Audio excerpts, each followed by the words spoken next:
bro, the Zoom recorder won't load. Just turn that one on. You know the drill. Okay. So then, are we going to have a guest mic or just these two? Just use those for right now. All right, we're having some audio issues, so we're going to be using these, the little ones. Okay.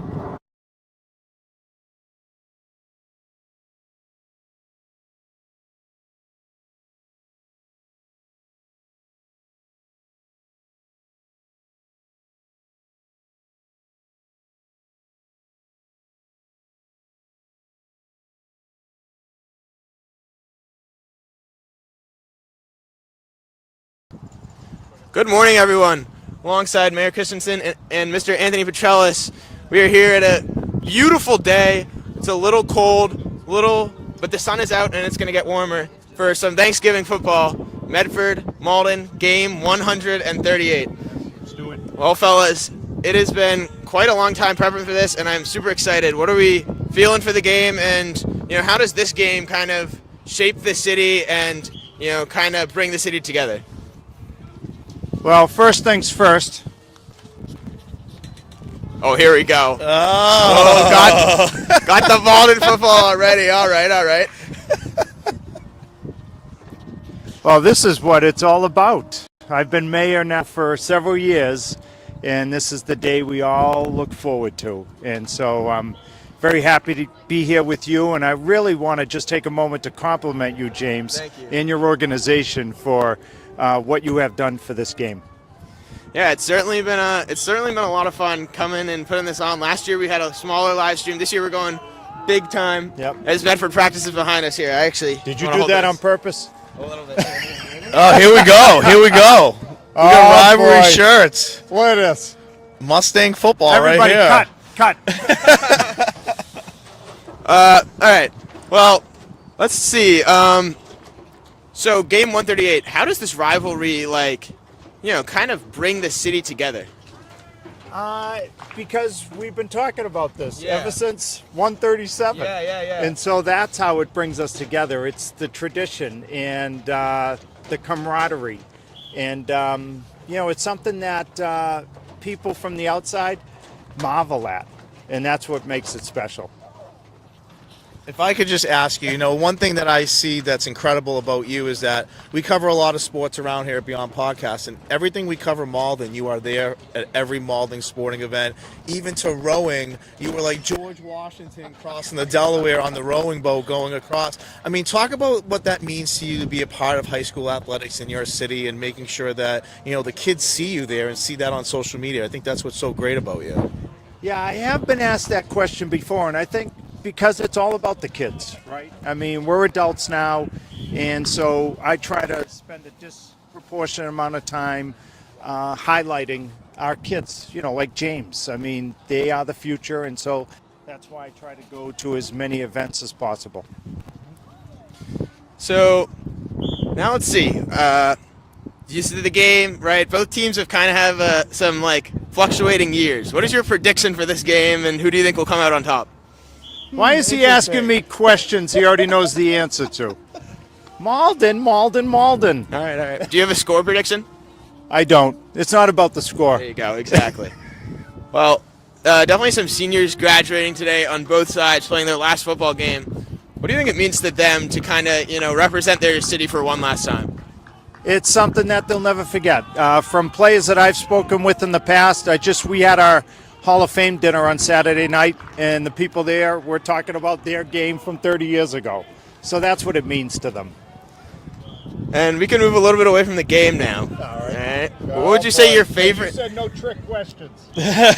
What would you say your favorite dish is to make and then bring to a Thanksgiving dinner?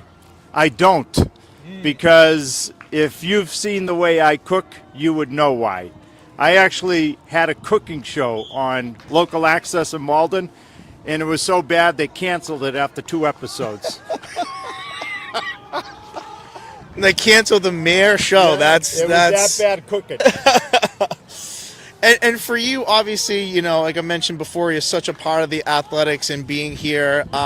Is there a different feel being at the game in Medford versus being at the game in Malden a little bit? Is it a little bit tougher to travel here to come to the Medford side of things a little bit? No comment. No. It doesn't matter where it's played. It's just the fact that this has continued for so long is what makes it special.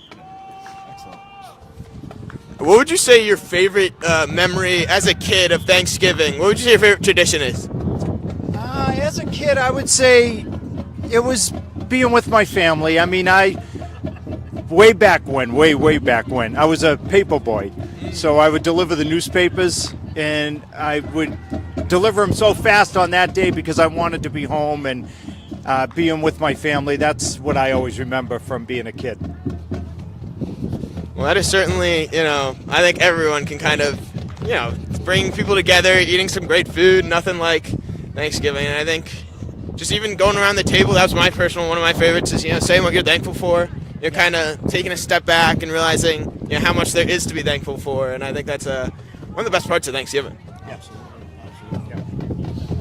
Well, now we're going to cut over to some highlights from last year. And Do the year before. the game 137, Medford took a big win in Malden. Let's take some highlights from that game. We'll be back in a flash.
Welcome back.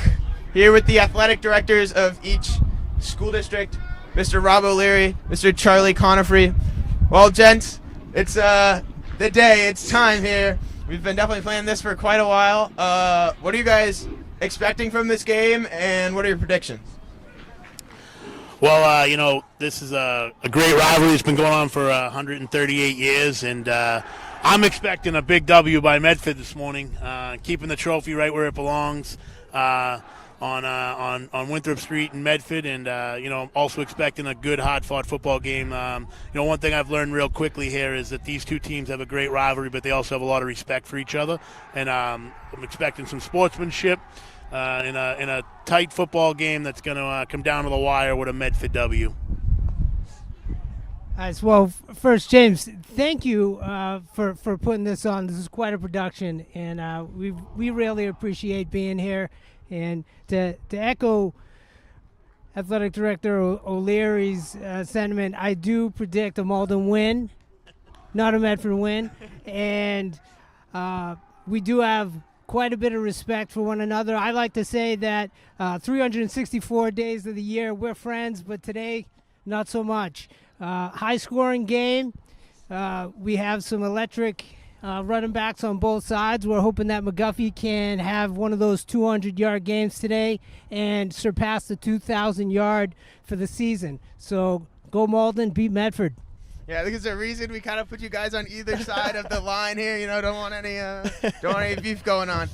Well, yeah, like you said, it's game 138. So obviously, this has been going on for a while. What does this game mean for the athletic departments of each district and mean to you personally?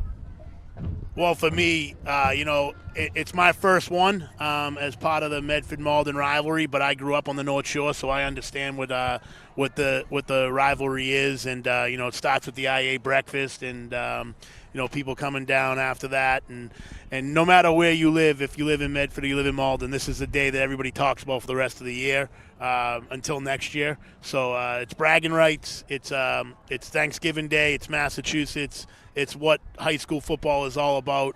For the athletic department, it's a huge week for us. We have the Spirit Week, we have the pep rally, we have turkey toss, all these things that it was my first one, but not my first time, with pep rallies and stuff. But it's a big week for us, but it's also a big week for the school, for the spirit, and to bring us back to a culture where we want to be again.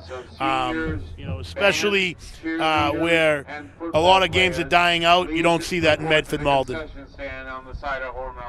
Yeah, 138 years, longest continuous football rivalry in the nation. It's something special.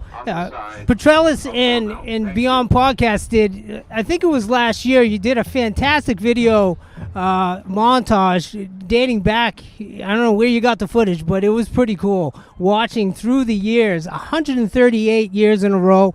We're one of the few schools during COVID who still played, although we played in that fall 2 season in the spring. Medford did win that game, unfortunately. Hopefully that's not going to happen today. But 138 years for Malden High School, for Medford High School, the long-standing history that this football game brings to our athletic department in Medford is tremendous. And there's so many people that come out for this game. We're lucky to have it live streamed so everyone can watch that can't be here in person.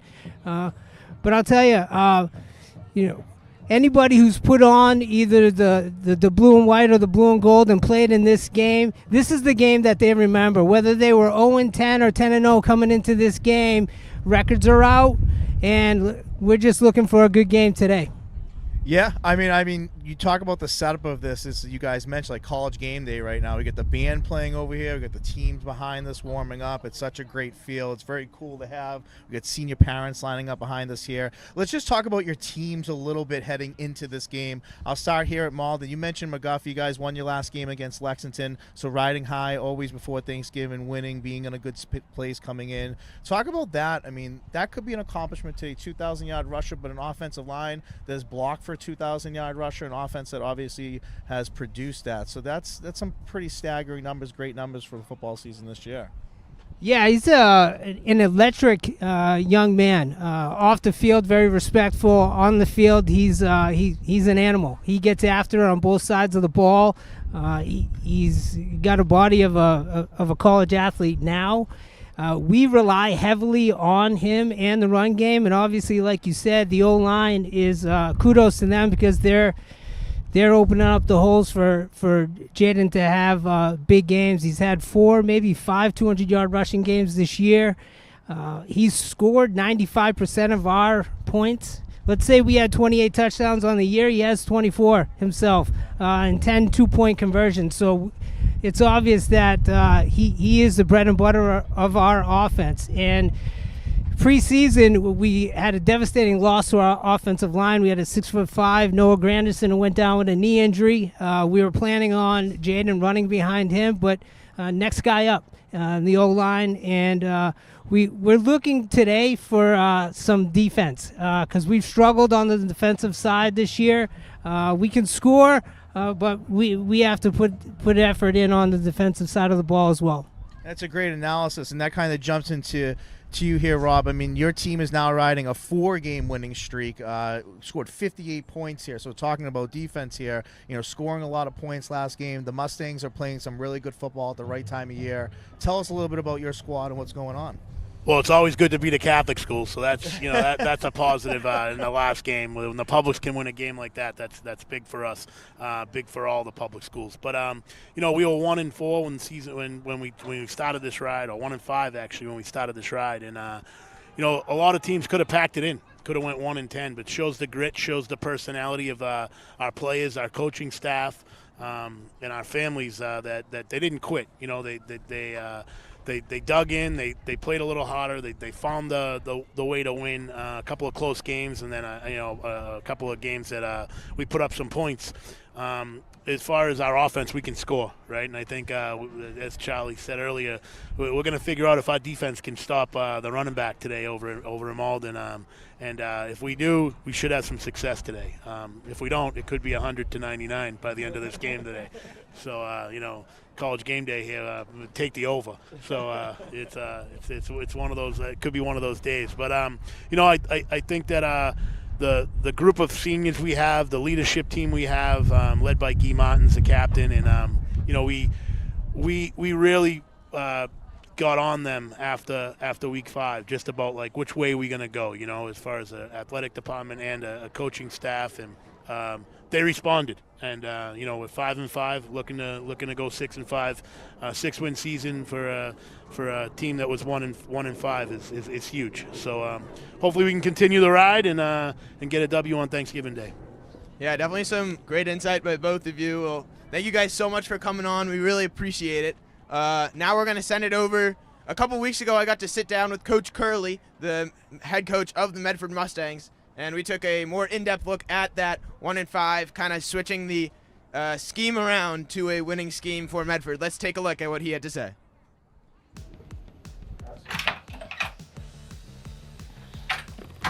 Coach Curley, great to have you. How are we doing, sir? Thank you very much. Of course. All right, so let's start from the beginning. You started in 2019. Team wasn't really where you wanted it to be. What was the first thing you did as a head coach to change the culture? The buy-in had to be in there. So the buy-in really wasn't there when I first got there, trying to get to know me, trying to get to know the kids. And at the end of the day, and over the course of that season, they did buy in. We didn't win a game, played a few hard-nosed games down to the wire. Third game of the year, went to overtime. It was kind of rocky at first. That year really wasn't the greatest year per se to start wise. The buy-in, the building really wasn't in on me. I had to work hard to do that. It's by the showing up and showing people you're there for the right reasons. And I feel like now we're kind of fully bought in. The school's kind of bought into me now. The community and the other kids that actually don't play football, I think actually have bought into me what the message I'm trying to do to the program and to the building. Yeah, so you talk about the buying in, and we saw that last year, winning the GBL, and of course beating Malden. What allowed you to do that and have such a successful season last year? it was really the start of when we played Malden on Thanksgiving at Fenway. Played in a big moment. Really wasn't doing really good in the first half. I kind of had a nice little talk to them at halftime, and I actually kind of saw some fight in them. And if we worked hard in the offseason, we probably would turn a lot of heads. Not our heads. We knew what we were going to do, and we knew the focus was there on our end. But just seeing the level of football, and all of a sudden it kind of turned around within 9 months. They were like, "How the heck did this happen?" It was there. We just weren't producing what we were trying to. We just weren't scoring or weren't stopping. We was a day late and a dollar short. But we're finally there, and kind of surprised a lot of people, but didn't surprise us. But I just think we got there because they just kept on finding a way to get better and better. And like, there's a lot of people preach that it's a family aspect, but we kind of, do we fight? Yes. Do we yell? Yes. But I do think we do have each other's back. Yeah, and then so you're talking about the sophomores at Fenway that were seniors last year, kind of some key parts of your offense and your defense graduated last year. What have you had to do this year to change the style of the team to kind of accommodate for this new look of personnel? That's a really great question. So we try to put schemes together and game plans, and we might think it's this way, that way, and we put things on paper, and all of a sudden we go outside. That's not what these players can do, not their style. So we try to do a different style of offense. This first couple of games this season didn't really work out, kind of like last year, and we went back to ground and pound. It's actually working for us. So the year we won the first win season 2 years ago, in a long time, we went power I and went under center and just ran the ball down people's throats, killed the clock, and we need to stop doing things differently. These kids are totally understanding of what we need to do in Medford football. Ground and pound, try to punch you in the mouth. We might take a beat, but we're going to get up and beat you more and win the football game. Sure, and this game is game 138 of this tradition, of this rivalry. What does it mean for you to be a part of this and kind of lay your legacy down for Medford? Yeah, so that's one of the main reasons why I wanted this job, applied for this job, because I feel like a lot of cities and towns don't have a rich tradition in sports, and Medford really has that, and they have that by playing the same team over and over again. But just the overall aspect of Medford football, the traditions are around the city. People still talk about years ago, 60s, 70s, 50s, 40s, you name it. It's awesome. And I wish like where I grew up it had that, but I'm so happy I'm able to take advantage of that. I'm a part of that. So I try to make sure that these kids know how important this game is, who you're representing, and just have fun. And I just love that I'm a big part of this. This means something to be a part of such a big tradition, because I love football and I just love traditions, and just being part of Medford and how they love their traditions. This overall aspect of being there is awesome, because a lot of people don't take Thanksgiving Day football seriously. This city does, Malden does too, and it's overall like very, very big game, and I love being a part of it, and I try not to take anything for granted. You used to say you love tradition. What would you say your favorite Thanksgiving tradition is outside of football? So years ago, would be going to my aunt's house, and seeing my cousins and playing tackle football. Now having 2 kids and a wife, I just love going home to them, and obviously the last 2 years having the trophy with them and the kids being so excited. But yeah, it's being with them is a big tradition. So Well, thank you so much for coming out. Best of luck in this game. absolutely, thank you, sir. Thank you, Coach.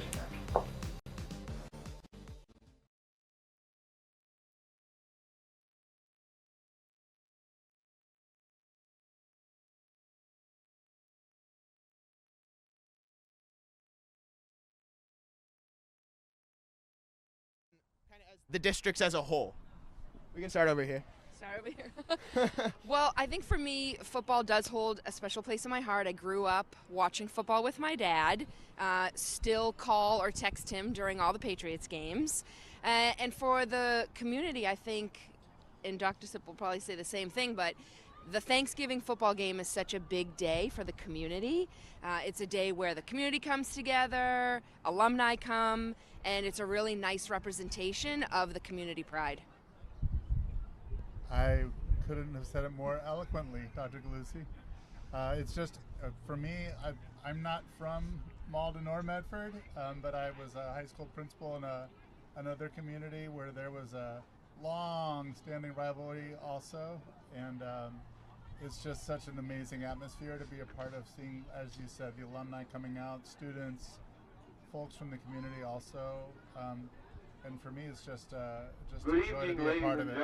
And welcome. Yeah, it's great. I mean, obviously it draws such a crowd. For you guys, talk a little bit about the student athletes that represent your school that play out in these games like this. I mean, it's great to see the students show up to the game and support these athletes. But being a student athlete also holds a special purpose when you represent your school. If you don't mind talking a little bit about that and what you kind of see in that.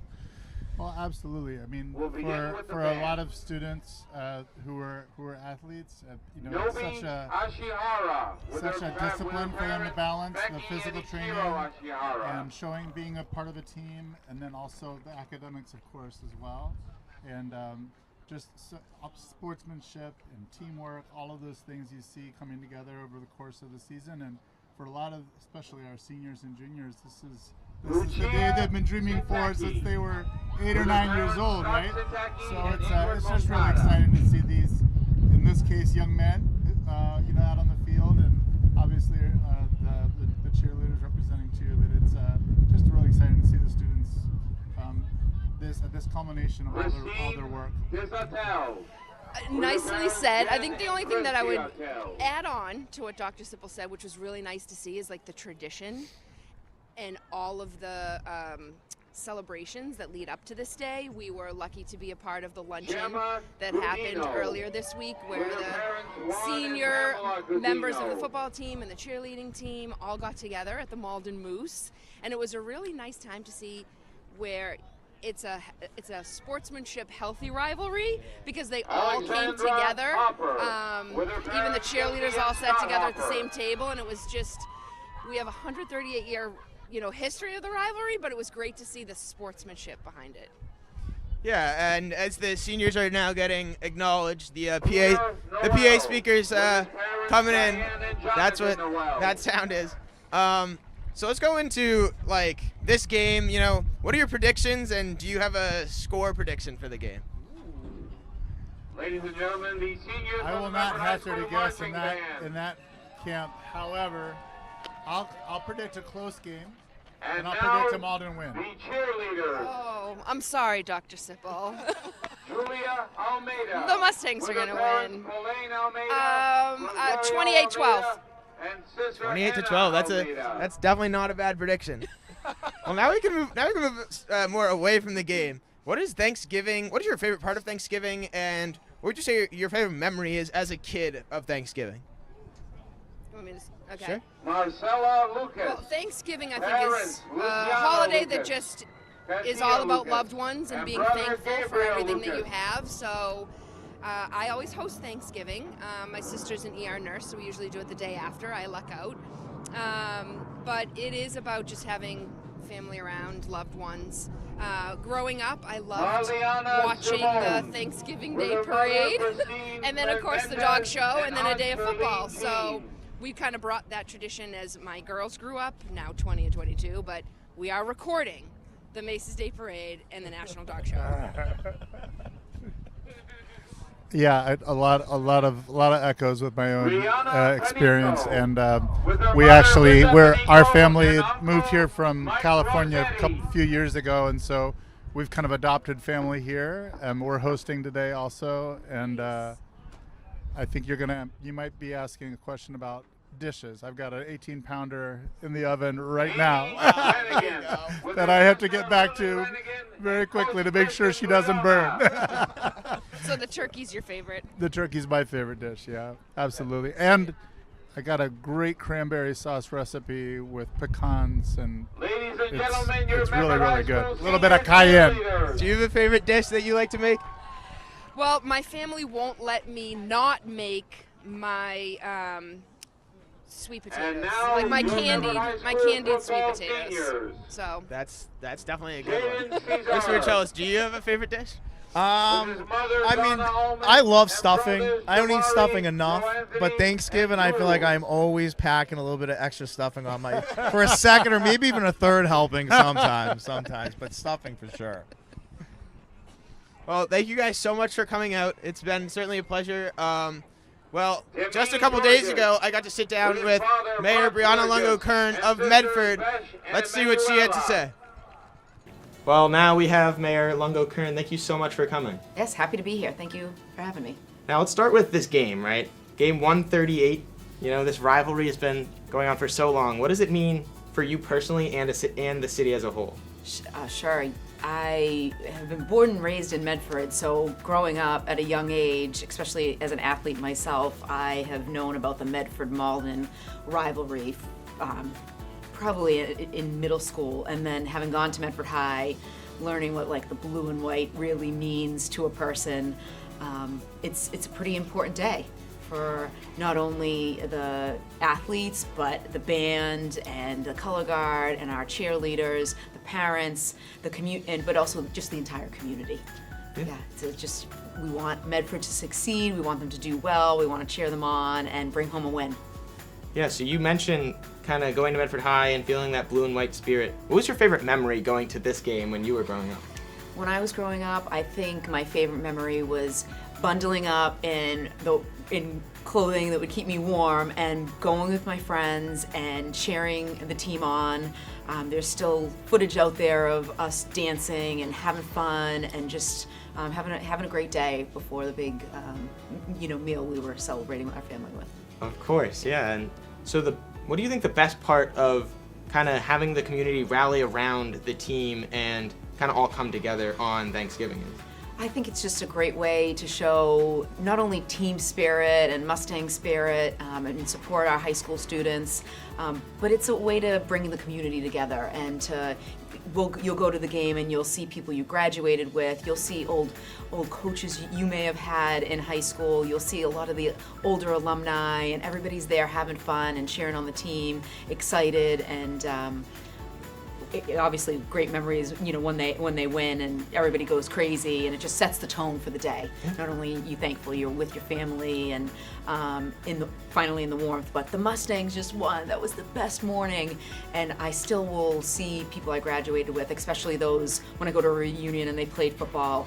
They talk about the memories on the field, off the field, and on the field, and they always will bring up those Thanksgiving Day games because it's just the longest rivalry, I think, in the country, and it means a lot to us. Yeah, certainly games that you really don't forget going to.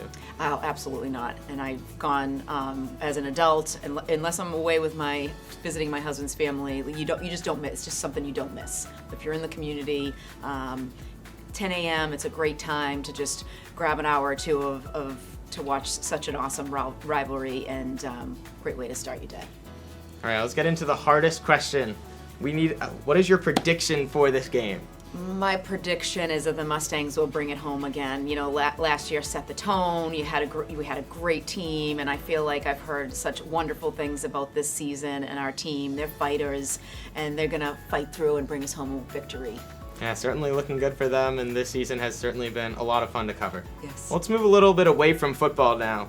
What would you say your favorite dish is to make and then bring to a Thanksgiving dinner? Sure. Yeah. I mean, I'm big into bringing dessert to dinner, but I would say my favorite thing to eat on Thanksgiving is probably a really good butternut squash. Yes. Classic. Yeah, you have a lot of butter, and then you put the brown sugar on top. Yep, that's probably my favorite. I like throwing dish. some maple syrup in there. Ooh, yeah, that good idea. always Okay. makes it even more sweet and just so much better. And then finally, what would you say your favorite Thanksgiving memory is and tradition is as a kid outside of football? I think the favorite thing about Thanksgiving for me, and just what I think back to, is just having Thanksgiving is a time to show appreciation and go around the table and say what you're thankful for. And I love when I'm with a big crowd with like a whole family. There's been sometimes 20, 30 of us, and everybody says what they're thankful for before you eat dinner. That's probably my favorite thing about Thanksgiving. Thanksgiving's not about the presents or giving. It's about being thankful for what you have and the family that you have, the community that you have. So that's probably the best thing about the day, and probably the best memories I have, going around the table and just talking about what you appreciate and what you're thankful for. Yeah, that is certainly one tradition that never gets old, and it's always good to reflect and kind of take a day to think back about what you are thankful for and everything that you have. Well, thank you so much for coming out. Absolutely. It's been a pleasure, and let's go Mustangs. Let's right? go Mustangs. Bring home the win. Yes, yeah. Thank you. Welcome back with about 13 minutes till kickoff here at the 138th Medford Malden Thanksgiving Day football game. Alongside Mr. Anthony Petrelis, I'm James Kluggish. We'll be taking you the rest of the way. Glad to have so many guests on. What a nice open we had here. I'm so glad we could get all those people on. Yeah, it's great to see both communities come together, to get the ADs on here, the superintendents on here, the mayors. I know we had one here, one that sent a video. I mean, it shows the pride of this game, and I think it shows what this day really means to both cities. Yeah, and it's also senior night here. Medford, of course, celebrating quite a few seniors on the football team. Malden has quite a few seniors as well. What do you think this game means to them, being it their last ride? Yeah, I think for seniors, everything's a little bit different when they wake up in the morning. I know there's a lot of Wednesday night football, so a lot of teams played last night. But Thanksgiving football in the morning, you wake up, it's a little chillier outside, everything moves a little bit slower. You realize it's the last time in your locker, to the last time you're taking the bus, to the last time you're on the field. And, that stuff starts sinking in, and I think those special moments start to arise as the game's being played. So I think both senior teams, or both teams, all their seniors are excited, and most importantly, want to remember their last game for the right reasons. Yeah, let's go over some of the teams and how the season has gone. Let's start with Malden, 3-7 on the year, but their run game has been just incredible. And one special player, McGuffey, is trying to hit the 2,000 mark. Yeah, Jaden McGuffey last year, we talked about him at the Thanksgiving game. He was a freshman, incoming freshman, was a lot of their offense last year. I think he ran for about 1,200 yards and 16 TDs. This year he's close to 2,000 yards, 1,750 or a little bit around there, but potentially could break 2,000 yards here today. That would be, Medford would not be happy about that. That means Malden's offense would be in sync, but possibility of doing that. And I think you got to credit the O-line as well. When you have a 2,000 yard rusher on your offense, it starts with the holes and it starts with these guys blocking at the second level to give him those opportunities. Jaden's a great running back, but obviously gets a little help along the way with that O-line. Yeah, Medford's defense certainly has their work cut out for them tonight. Guy Martin's on that defense really is a game changer that we've seen as I've covered a couple of games this season. He's definitely been all over the place, and I'm sure he'll be just, trying to find where McGuffey is and trying to take him down. Well, let's move on to Medford now. They started out 1-5, kind of the slower start. We interviewed Curley, and we just showed that a couple minutes ago, and he was talking about how they tried to use a different scheme right now that Marino is gone with Travers, and they kind of realized that these players have all been brought up using that same power eye, run it down the middle scheme, and since they've switched over to that power eye scheme, they've now won 4 straight. Yeah, I think you can say it best in the high school football world, especially as the weather begins to turn and get colder. Teams that can run the football, the teams that are most successful. I think in high school football, there's 2 recipes, and that is a run game and that is a good defense. And I think when you have both, you give yourself a chance every single game. And yeah, we see high school offenses, they throw the football a lot, they line up and spread, but those teams that can line up in the I and the wing tee and really pound the rock. So that change in philosophy, that change in scheme maybe Medford went through, it's paid off. They've won 4 in a row. Defensively, they're playing well. Offensively, the last game they played before this game today, they scored 58 points. So something has kind of clicked for the Mustangs. They're now 5-5, and for the 3rd consecutive year, could finish their season at 6-5, above 500, which feels pretty good for this program and the direction they've been heading the last few years. Yeah, and over the last decade, we've seen Malden win quite a few of these Thanksgiving games, which there's no record right now for either team. All right, record swept. It doesn't matter. Everything comes down to this game, and the record doesn't really show what could happen in this game either, right? Anything can happen. Either team can win. I think this is going to be a very close game. What do you think Medford has to do to make it 3 in a row, and what do you think Malden has to do to stop the streak? Yeah, we'll start with Medford. I think Medford just has to start on the defensive side of the ball. They need to show up today. They need to pursue to the football. I think the best way to cause turnovers is not watching somebody make a tackle, but being that second or third guy in who tries to make a play and tries to make a tackle. So defensively for them, we know they can score points. We know they can run the football, but can they play defense today and stop a really good running back? And I think we talked about it for Malden. McGuffey is kind of that offense. You got to know where he is, whether he's in the backfield, they motion him out. I don't know too much about their offensive philosophy. philosophy, but Thanksgiving, your last game of the season, I'm sure you got some gadget plays in there, some trick plays, maybe moving him around a little bit just to make a defense honest. But, getting Malden key, I think, would be to get him going throughout the game. Well, here we go. We got about 8 minutes until game time, and we are looking ready to go here. We're going to take a quick break. We're going to go get set up for game time, but it's the 138th game of Medford versus Malden on Thanksgiving morning. We'll be back in a flash. Stay with us, folks.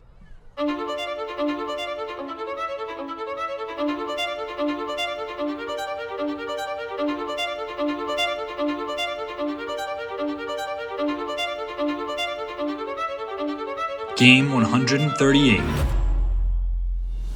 It's all about legacy in life. What's your legacy? You juniors, you sophomores, you freshmen, whether you like it or not, and when the seniors don't dig it, you're part of their freaking legacy. Over the last decade, the rivalry has been dominated by Malden.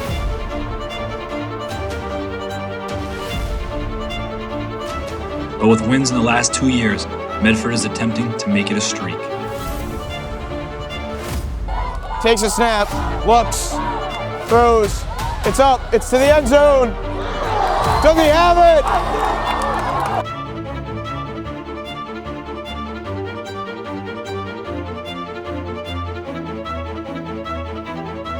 With new blood comes a revival in the rivalry and an intensity in the energy.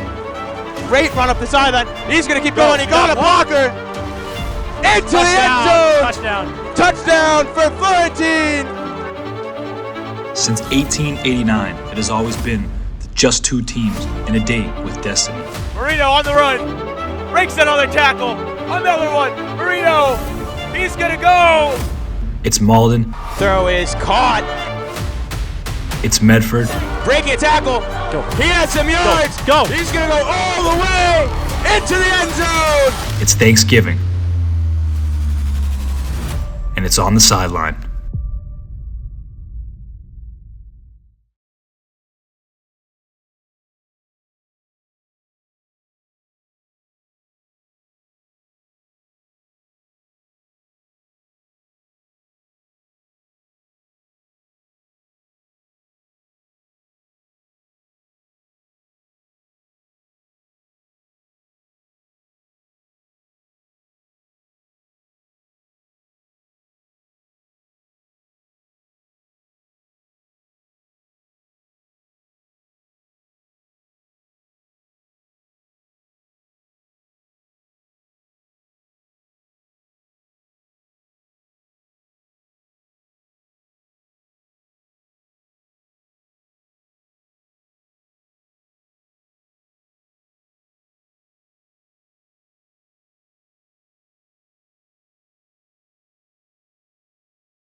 Well, good morning, everyone.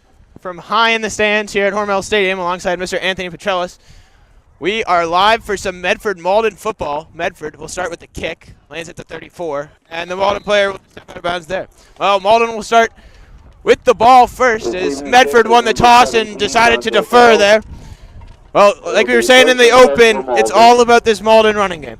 Yeah, right now Malden get pretty good field position. I mean, starting it looks like about the 36-yard line here they're putting it, so not bad field position. But we talked about this in the pregame stuff here. Malden has a real good running back, 1,700 yards, 18 touchdowns. Medford's gonna have to play some good defense there, kind of keep him contained to have some success. Well, last year it was all Medford and more. It was all Justin Marino. He graduated last year, and Medford's kind of had to adapt without him in their offense or their defense, and they started this season 1-5, and now they are 5-5. So trying to, make it so they can, get that positive record again. First play of the game. I don't know what that was. Snap went one way, play went the other way. But Medford lined up in a 4-4 right now. So for people at home, they have 4 down linemen, 4 linebackers. So they're crowding the box here, 8 in the box. Penalty on Malden. Gary Malden to throw the football. That's what it looks like. They're playing a 3D coverage. So it'll be 1st and 15. The wind's a little rough today, so I don't know, how effective Malden's offense would be throwing the ball deep right now. Completely, but we'll see. Yeah, and you see number 2 is the guy to look out for. That is McGuffey, and he is looking to get 2,000 yards on the year. Yeah, so he's like in a wildcat right now. So you can see the power to the Malden sideline. It seems to be like he's receiving these plays. He's just going to run straight through the Medford defense. He's still on his feet. Yeah, McGuffey to the 30, and he is all the way gone on the second play of offense. Malden takes it into the end zone, and it's an early lead for them. Yeah, McGuffey, we talked about this. I mean, 1,700 yards rushing. I think their AD said 4 games of 200-plus yards rushing. So this kid is a threat. He's get where he is on the field, and Medford looks like they have that play sniffed out pretty well, but the speed of McGuffey, the vision, was able to cut it back inside, get back to the sideline, and was off to the races for him. Malden scored in second play of the game. Yeah, Medford, it looked like they were kind of on their heels there a little bit, not really ready for the quickness of McGuffey. Well, it looks like they're going to go for 2 here. Looks like McGuffey's taking these plays. I'm not quite sure. Here looks like it's not. It looks like the quarterback here, number 12, is back out here, and he's going to walk in. Oh, untouched into the end zone for the 2-point conversion. The 2-point conversion is good. And after 20 seconds of play, it's 8-0 Malden. Medford Mustang 0. Yeah, it's very early in the game. Obviously, you mentioned 20 seconds from Medford. I think the toughest thing when you practice just in general, but especially when you practice against a team that is going to have some speed, it's hard to simulate that this week, right? So everybody that you go against is a little bit faster, and sometimes you just got to see it a little bit to adjust. So hopefully that's all it is for Medford there offensively. But, Guffey's the real deal. He's the real deal. Second play, took it to the house. Realistically, I think the first play from scrimmage, because the first play was the blown dead for 5 yards. Sure, yep. So, yeah. Here we go. Malden, taking a while to get on the field. I'm expecting last, game of the season, throw some wildcat plays in, maybe some trick plays, maybe an onside kick. You never know.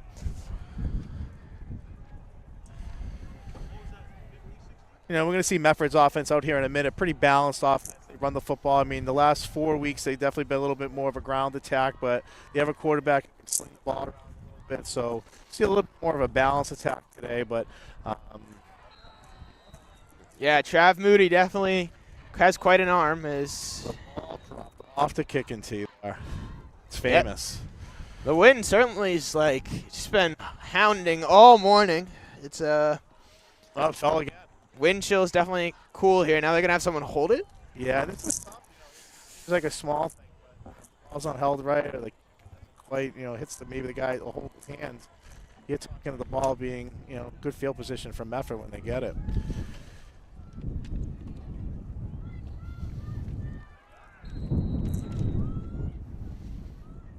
Oh, good kick there. Anyways, damn. Lindor will take it for Medford. He'll get wrapped up, bounces off a tackle, now his blocker. Lindor is still on his feet and gets pushed out of bounds at the 47-yard line of Medford. That's a great return. Looked like he was all wrapped up, but he managed to slip away and get some extra yards. Great start from Medford. I was concerned that the momentum had completely shifted in Malden's direction. But that's exactly what you want to see.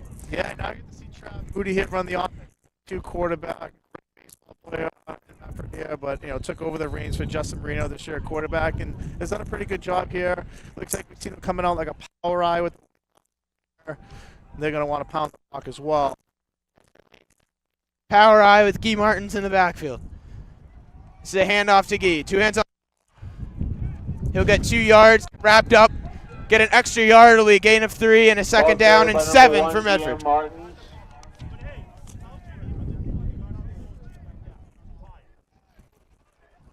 Gain of 4, it'll be 2nd and 6. Number 87 made the tackle for Malden, but not on the roster I have, so can't give that guy any love. But 87, nice play on that. He read that pull and jumped the play.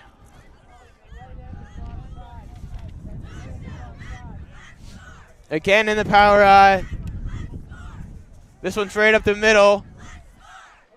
Guy's going to get pushed very close to the first down. They're not going to give it to him. It'll be a 3rd and very short for Medford. Yeah, this is Medford's identity right here. It'll be 3rd and 1 for the Mustangs.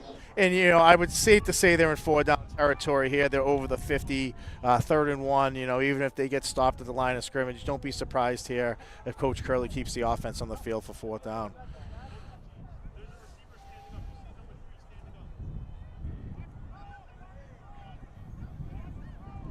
This one's just going to be a quick handoff. Dive. Got an easy 4 or 5 yards there. Nice. Good first down there for Medford. Medford right now keeping everything tight, running everything right now, basically in B game. They're simple. They kind of start stand up end there. They're able to kind of seal the tackle, kick out the end, and then get a quick 4 or 5 yards for a first down. Yeah, Demi on the dive there. That's your fullback. He's really good at his job. He knows that he's gonna be right behind him. Looks like Malden's going to send some pressure here, and they do. Send the middle backer, play action down the field. Oh! Great coverage here by number 11. He's not on the roster either, but what a great coverage there. But play action, that's what happens when you run the ball with some success. Being able on a first down here, the play action, and took a shot down the field. Trout threw a great ball. 35-yard on the money there, deep ball. So yeah, great throw by Moody. You know that this Medford team's just going to try to run as much as they can, but those rare pass plays can be quite dangerous. And Sammy Durstill had the ball in his hands, but it was some great coverage by number 11.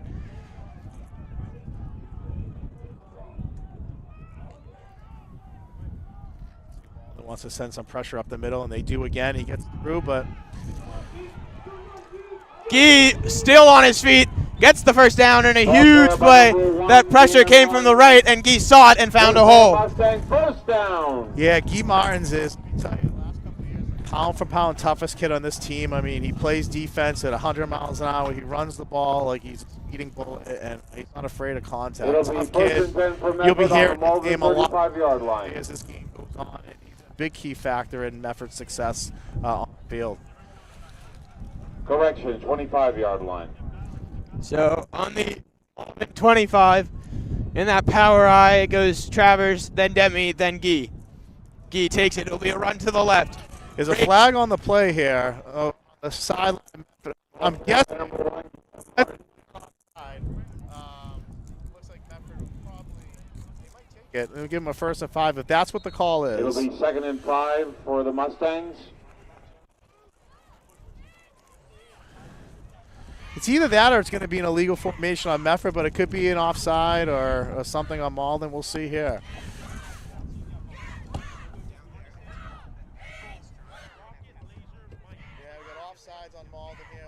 Penalty against Malden, offside. A whistle dead if someone's offside, but maybe not. Takes advantage of it, so they'll accept the penalty method, which is smart. So instead of being 2nd and 5, it will be 1st and 5. So repeat it down.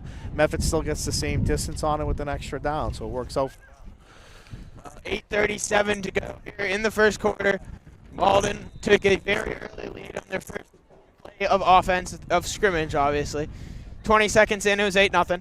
Medford kind of started this drive at their 24-yard line, I believe, and they've just kind of been marching down the field. So it looks like they're left side here, so some power. Here it is, power left. Guy finds the hole. Will get the first down. Good run there by Guy, and he is just certainly this Medford. He's everywhere. I mean, on defense, on offense, you always, whenever you see the ball, you see number 1, somewhere around it. I agree. And Medford's not doing anything right now that's rock here, right? It looks like Malden's calling Medford call a time? No, Malden called a timeout here. Okay. First timeout. They get 3.5 there, so Malden down to 2 early. 7 minutes and 55 seconds left here in the first quarter. You mentioned Guy Martins and Medford playing attack. Medford's pounding the rock right now. And like I said, there's no surprise here. Power right, they're running the football right. Power is left, they're running left. They mix in a few counters, but they're not hiding anything that they're doing. They're just lining up at the line of scrimmage right now. It will, offensive.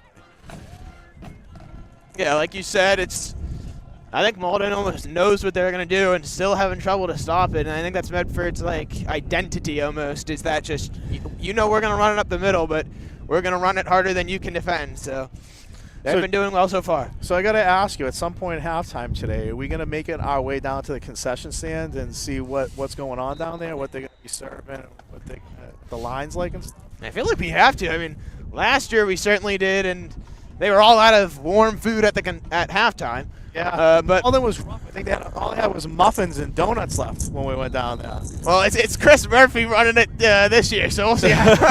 He's actually on the sideline. He's coaching this year, so I'm even more curious to see what it's like without him. Life without Murph at the concession stand a little bit.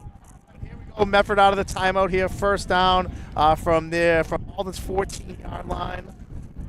Here we got a power left side.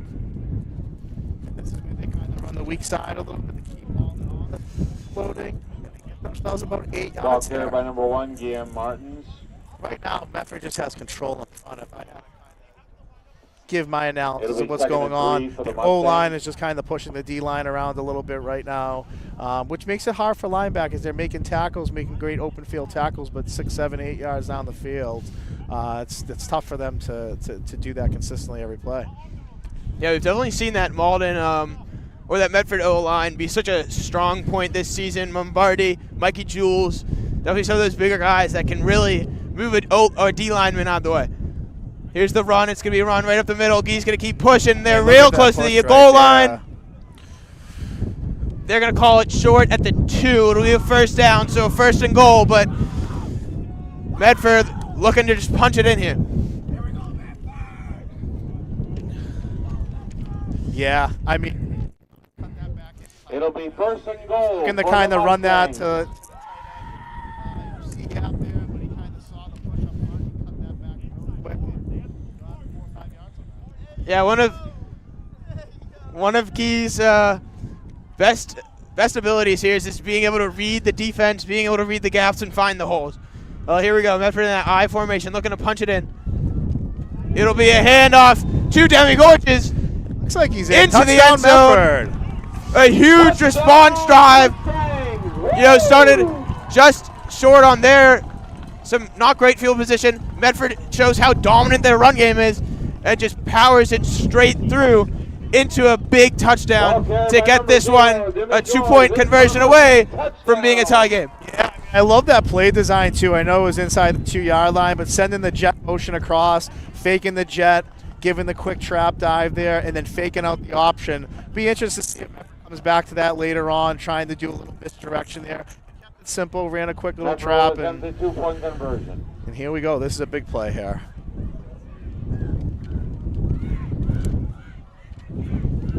they went back to it again, and why not? Yep. I mean, they got to push them all the way to the Wow. goalpost. Why not? 2-point conversion is good.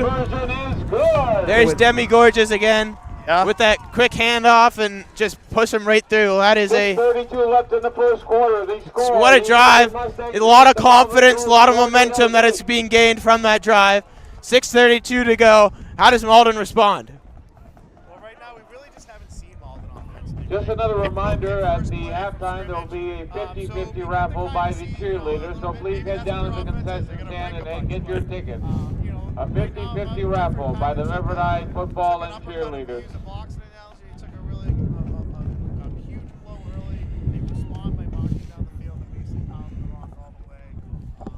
So, if I'm Malden right now, I kind of stick to the game plan here. Their first drive is their first drive. They have that, mapped out and edged out probably for the last few days. They'll probably stick to their script there a little bit, but, Medford kind of taking that momentum back right now, so let's see what happens when Malden has their back up against the wall a little bit.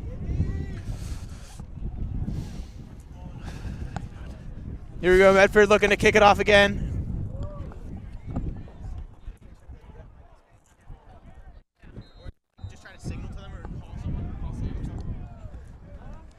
Oh, this is a high kick. Up here.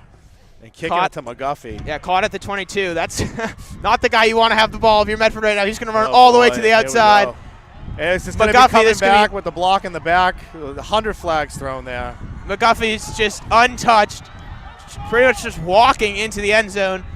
Just the last guy you want to kick it to. I think they're going to bring it way back, though. Medford dodge a cannonball here with a couple of flags on the field. Kicking to McGuffey. And he's showing you the afterburners. The wall was set up to their sideline, and he ran right down it. Yeah, so holding on Malden there, kind of just get lucked out. And, I mean, Medford has to figure something out, right? Because that's the second time McGuffey has touched the ball and just not really been competitively tackled at all. I mean, he just bounces off Medford and then just into the end zone. Yeah, I don't even know if he was two-hand tagged on that. But, he's fast, and I think, again, you got to get used to seeing that speed. I think Medford will. I think defensively they're well coached to kind of just now understand the game speed of McGuffey a little bit. Well, now we are joined in the booth by the film and TV production shop teacher, Mr. Sean Hester. Mr. Hester, how are we doing this morning? And what have you seen from the game so far? I'm cold this morning. How are you boys doing? You've been here a lot longer than I have. Yeah, we're doing good. We're doing good. We had a nice pre-game show, and now we're enjoying the breeze up here in the stands. We're getting kind of shaded from the booth, which is not great. I know. Hoping the sun rises a little bit more as we get into the second half, as Malden will start this one. Yeah, how have you been, and what are your plans for Thanksgiving this year? So after this, I'll probably leave it at about halftime because I have a little one with me, but we're going to go up to my mother-in-law's house and do the Thanksgiving, watch some football, probably watch the parade. It'll be a good day. As there was a run that was just stopped, as you can see, Medford trying to make that adjustment. That one's going to be just a couple yards. Well, so as you run the film and TV production shop, and seeing this, just this huge production that we've had here, what is kind of brought us here, and how are we going to keep improving it as the years keep going? Yeah, I think this has really been a work in progress for the past 2 years, but especially the last 2 months. You, Jacob, Carlos, Ryan have all really been, Max, have all been working really hard to make this happen today. And I think it's been a huge success so far. I'm really excited. I just was looking at the YouTube live numbers. It looks like we have over 120 people watching right now. I bet that's going to increase too as the day goes on. It'll be 3rd and 8 for the Malden Tornadoes.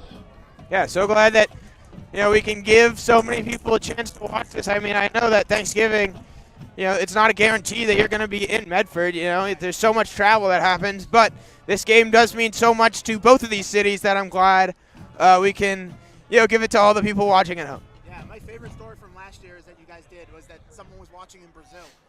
And I'm like, if we can reach Brazil, wow, that's pretty cool. That is cool. Yeah, that was certainly quite a cool thing, as McGuffey will take it again, and he'll get stopped again. 3 huge stops from Medford's defense and their O-line or their D-line, which has just come up huge after McGuffey had those 2 huge runs. Yeah, I mean, you kind of see the identity of Malden a little bit. They're in a 3rd and 8 situation, and they run the ball. They ran in just a basic inside run play. Right now, it looks like one of their players is down, number 4. Sammy Durr is still there. Yeah, Sammy D on the he's down. That's one of your better receivers, the senior that's been playing on this Medford receiver corps for quite a few years. You hate to see it, and you hope that he's all right. Yeah, it looks like he's popping up. It looks like he looks okay. He looks like he's okay, but he's going to have to come out for a play, unfortunately. At least a play before he gets back out there. But I got to say, I'm really impressed with Medford there because, again, we talked about what was Malden's response when their back was against the wall. They returned the kick for a touchdown that got called back, right? But Medford has then since responded, holding McGuffey to 3 carries for 2 yards, or a little more than that, sorry, maybe 4 yards. But has adjusted nicely on their second drive of kind of keeping him boxed in. And for the time being, Malden's lining up here like they're going for it. Last year they did that quick punt, if you remember. They kind of motion a guy across and quick kick it. But right now it looks like they're going for it here, 4th and 6. Motion man comes from right to left. It's going to be 3 in the backfield here. Oh, they're going. Here we go, McGuffey. And it looks like... What a stop. Yeah. Absolutely huge stop. Guy Martin's there. He's going to celebrate. I believe that's number Ernesto. 73. A huge defensive stop by Medford. We knew. We knew it was, if they could stop McGuffey, they would be in a much better position. And that is such a huge momentum shifter. And now Medford, back on offense with great field position, is looking to take the lead here. Yeah, interesting call by Malden there, 4th and 6. Their own 30-yard line, let's call it.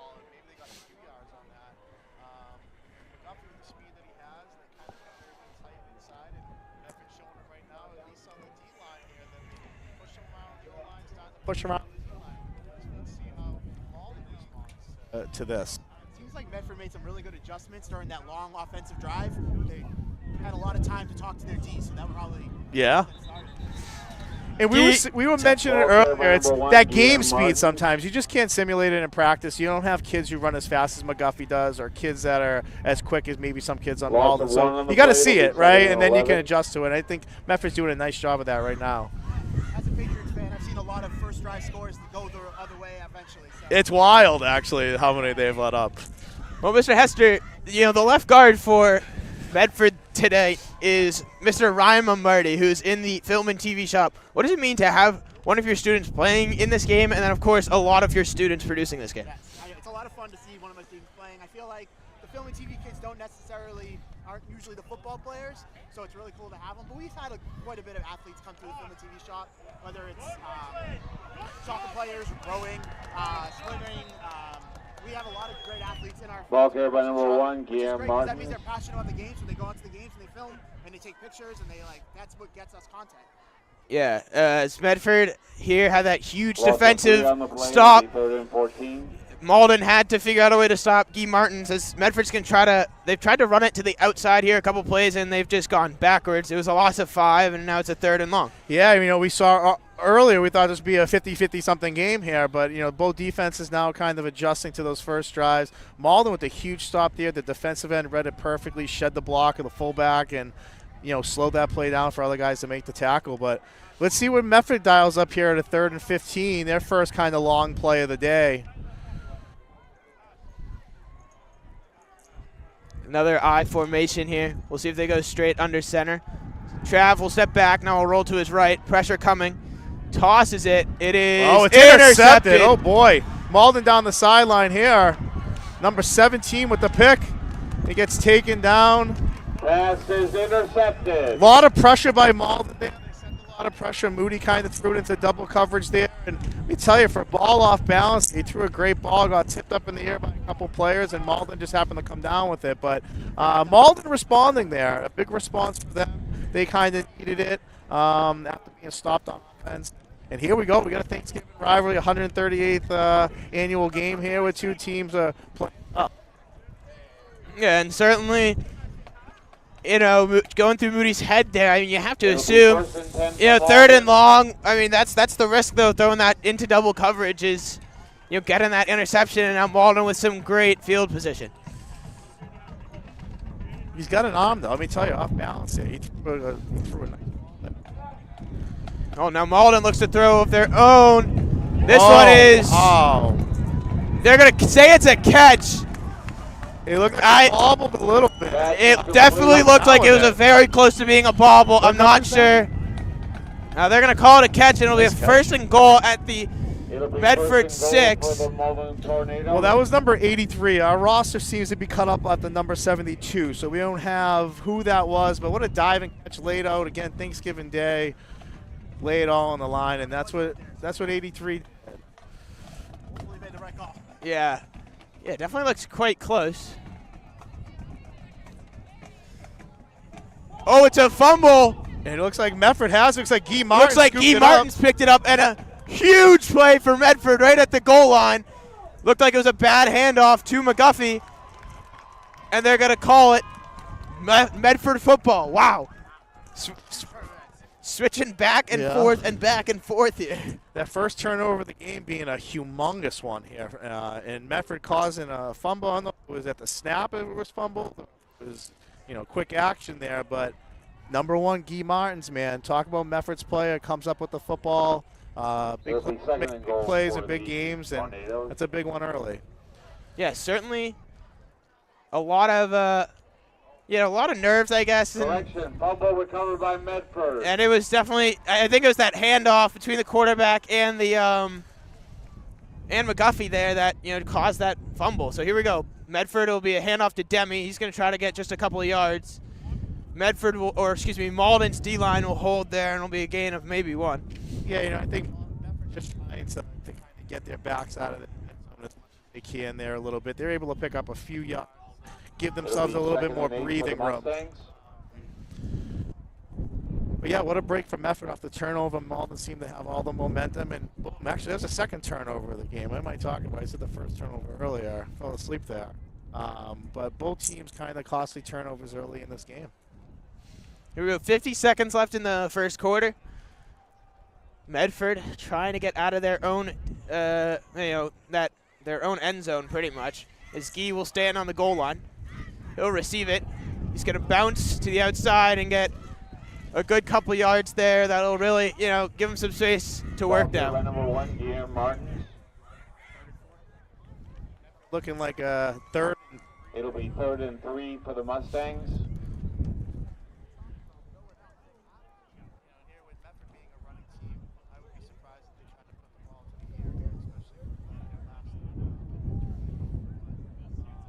Three, 4 yards a pop seems what they'd be getting here, and the court is about to run out. An 8-8 ball game. It has certainly been a fun one, and it's certainly been quite close. 2 turnovers. Medford, had that interception, and then a huge fumble by Malden has stopped it, has stopped them from scoring. It's 8-8. Well, Mr. Hester, thank you so much for coming on. It has certainly been a pleasure. Happy Thanksgiving. Yeah, and have a good one. Yeah, we'll try our best. Thank you for all you do for the students. Thank you.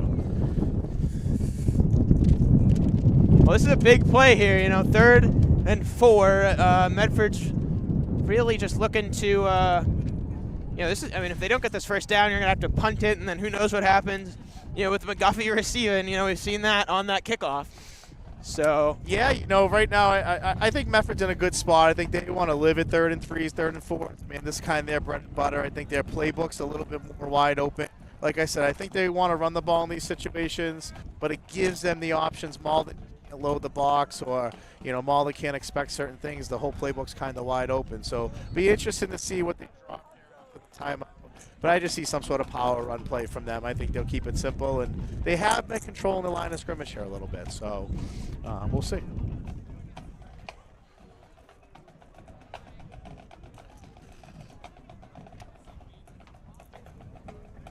Second quarter begins. It'll be 3rd and 3 for the Mustangs. I mean, what an atmosphere though here today, huh? I mean, you're looking at I look side to side here. I mean, the bleachers are pretty full. The band has been nonstop. The cheerleaders have been going on the sideline. We got the Malden coaches next to us here, losing their minds at times. You can hear the Medford coach in the booth over the PA announcer system. It's quite entertaining here today. So it'll be a run from Gee. He finds some room, tumbles, but not before getting that huge first down that Medford was looking for. Yeah, I mean, we've heard the Malden fans cheering as well. I mean, and of course, there's a ton of Medford fans here. This is certainly the most packed I've seen this place in quite a while. Yeah. And it is literally, I'm not exaggerating when I say that. I mean, both sides. I usually never see the bleacher down here by the scoreboard really that filled up. Like, it's always kind of empty. And, yeah, it's filled up. It's a great crowd here today. Medford with a fresh set of downs at their own 18-yard line.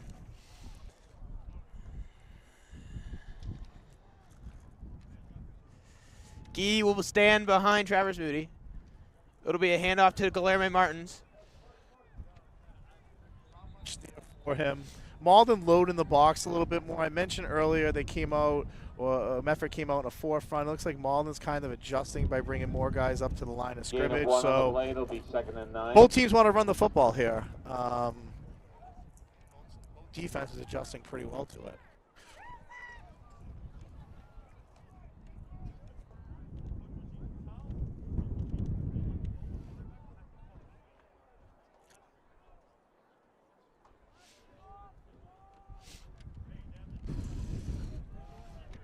You hear the Malden coach saying, they got those two receivers. Watch out for a pass here. It's an I formation again, that power I that Medford seems to go to all of the time. This time it'll be a handoff to the left. Gee's still on his feet. We'll get probably 3 yards, and it'll be a 3rd and medium here. Yeah. Ball carried by number 1, Guilherme Martins. It'll be 3rd and 5 for the Mustangs.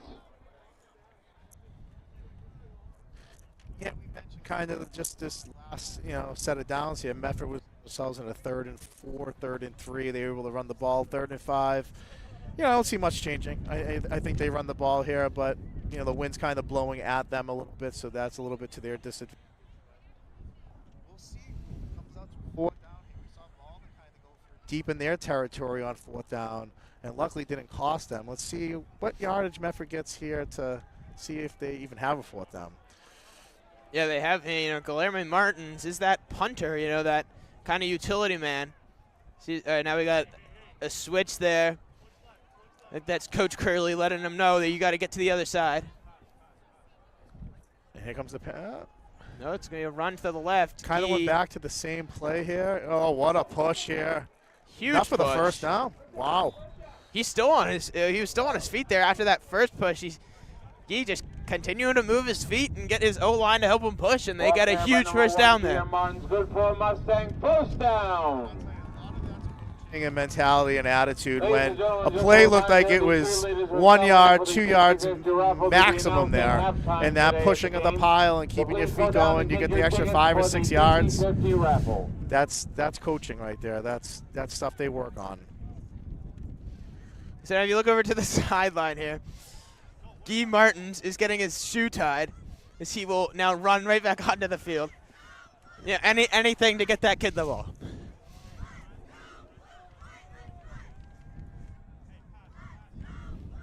And obviously each of us, we've known Guy for quite a while. It's a run up the middle for Demi. And again, the extra pushing, the extra effort there. I know it's only a 2-yard game, but that's the difference between it being 2nd and 10 and right back at the line of scrimmage and an extra push that gets them a few yards there. Yeah. Listen, you lose a cleat out there, I'll tell you. You have gloves on and everything else on. It is really hard to get your cleat back on. I've seen many coaches do that back in the day. And, yeah, it's always funny to watch the animation. He's still tying his cleat out there. Yeah. I don't know what's wrong with it. Busted laces or something, but it's been bothering him a little bit this game. We have one receiver wide to the right. It's going to be that power I again looking. Receiver very wide here to the close sideline. Yep. It'll just be another run. This time it'll be up the middle. Gee spinning off a defender, getting a huge first down. Ball carried by number 1. So shifty. He's just so shifty. It's so hard to bring him down. Yeah, those extra effort plays, like we mentioned these last couple times before. Right now, you're seeing some of those extra effort plays from Medford. The pushing of a pile to get a few. Fighting through what looks like a dead play here. Gain that turns to a.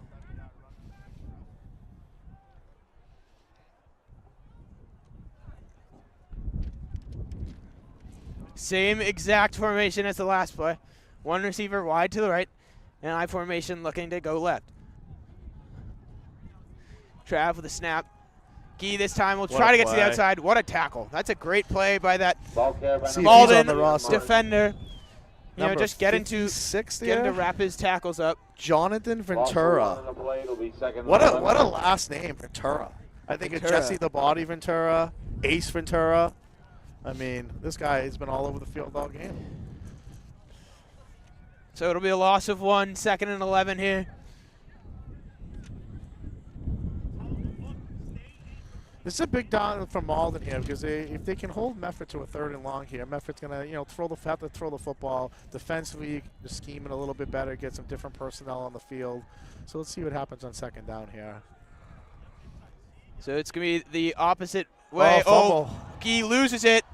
Looks like He'll he pick it back recovered up and manage. Fumble on the play. Recovered by the Mustangs. He'll get 1 yard, so it'll be a 3rd and 10. It looked like it was some sort of trap there. 73 pulled on that, and Guy just kind of fumbled the snap.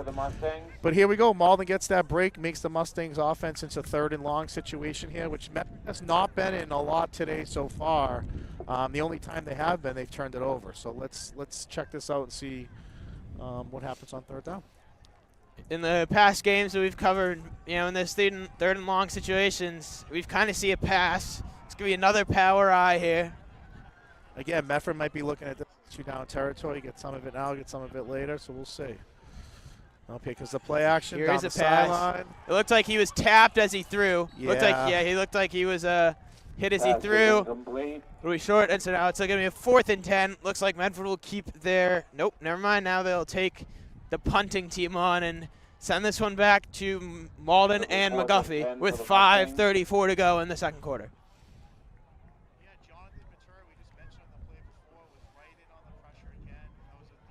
Ball down the sideline that looks like he just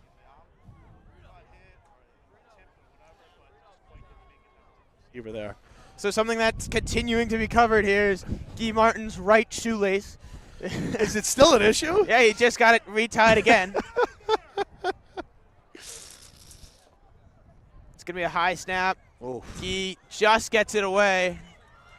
Takes a great Medford bounce here, gets him an extra 4 or 5 yards on that.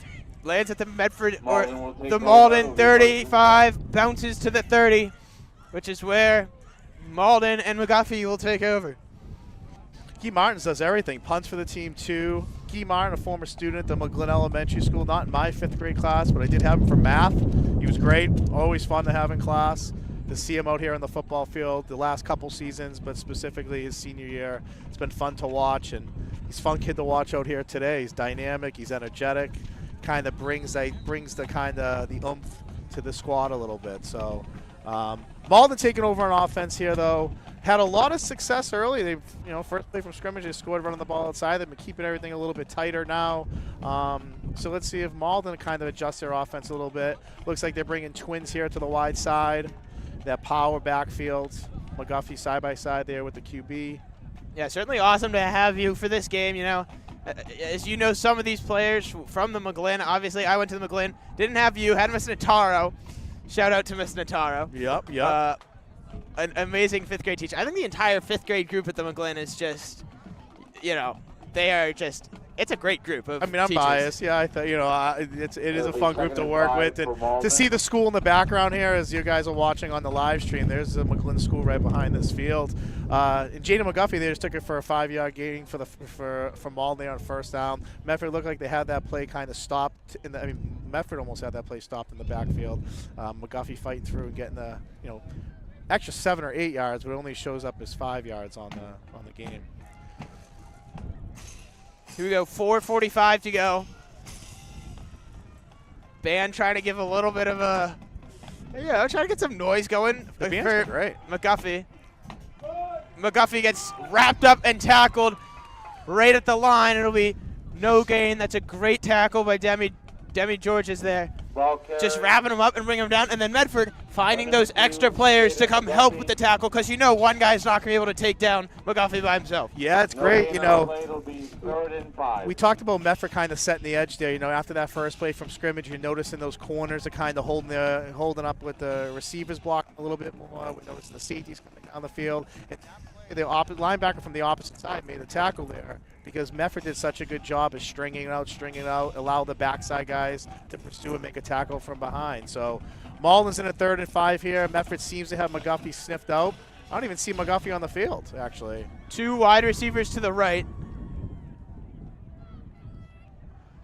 You can't really see his number, but maybe McGuffey might be the far receiver. No, I don't know. I don't see him. It might be, yeah. It's a snap. Oh, there's looks McGuffey. to throw. There's a little wing there. I didn't even see him. Oh, that was to McGuffey, but he is unable to make the catch. Coming right up there. Even if that was a pass completion, Jaden Burns was right there to make a play. But again, I didn't see McGuffey. He was lined up maybe as a tight end or a wing that was a little tight there to far side from us, but snuck over in a quick little slide to the sideline, trying to get your athlete the ball in space, make a play for you. But Jaden Burns all over that. We're still deadlocked here at 8-8. 3.5 minutes left in the first half. Yeah, now it looks like Malden to punt.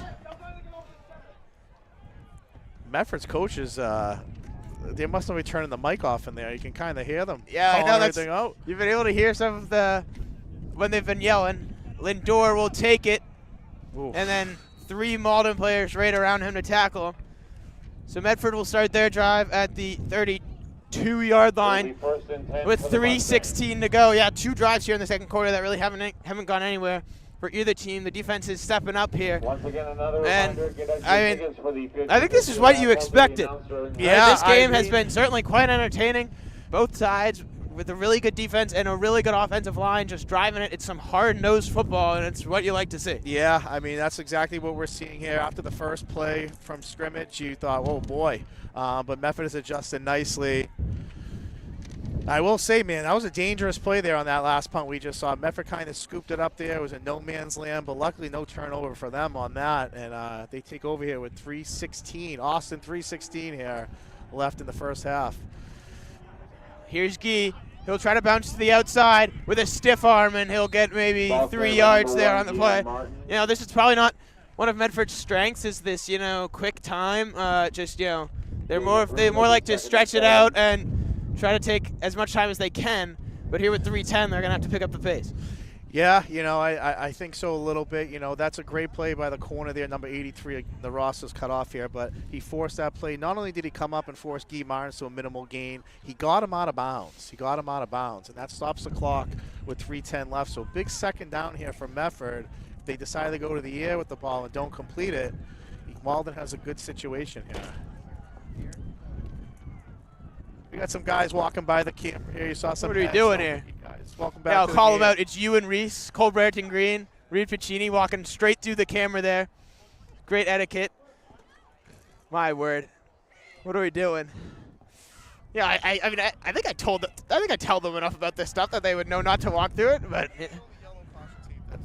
yeah. But hey, you know what happens sometimes. Ball carried by number 0, George. Good food. It'll be 3rd and 4 for the Mustangs.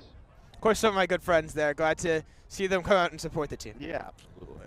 Well, I knew once you started laughing, saying their names and joking that it was joking. I was like, yeah, oh, I'm not. I don't want to get beat up by a bunch of high school kids. No. Great group of kids there. Here we go. Medford, 3rd and medium here with 2:27 to go. Gee's the motion man. Trav is going to keep it. Face mask. They didn't call that there. Grab this face mask. No call. It was the option to Gee, but Malden had it all read up, and it'll be a loss of 2, and it'll be a 4th and 6 for Medford. 2:09 to go. Yeah, you said that was a missed play there with the face mask. No call. I mean, no. Clear face mask there. You know, the ref felt like he got rid of it quick. 4th and 6 for the Mustangs. Yeah, you see Trav just came over to the trash can. Looked like he was fiddling with his face mask a little bit there. So this might be a punt. Yeah, I'm sure. Because Trav's. Here. Yeah, Trav on the sideline. They're going to send this one deep, hopefully. 2 minutes to go. Timeout was called by Malden, so they have 1 to go. Medford has 3 timeouts remaining.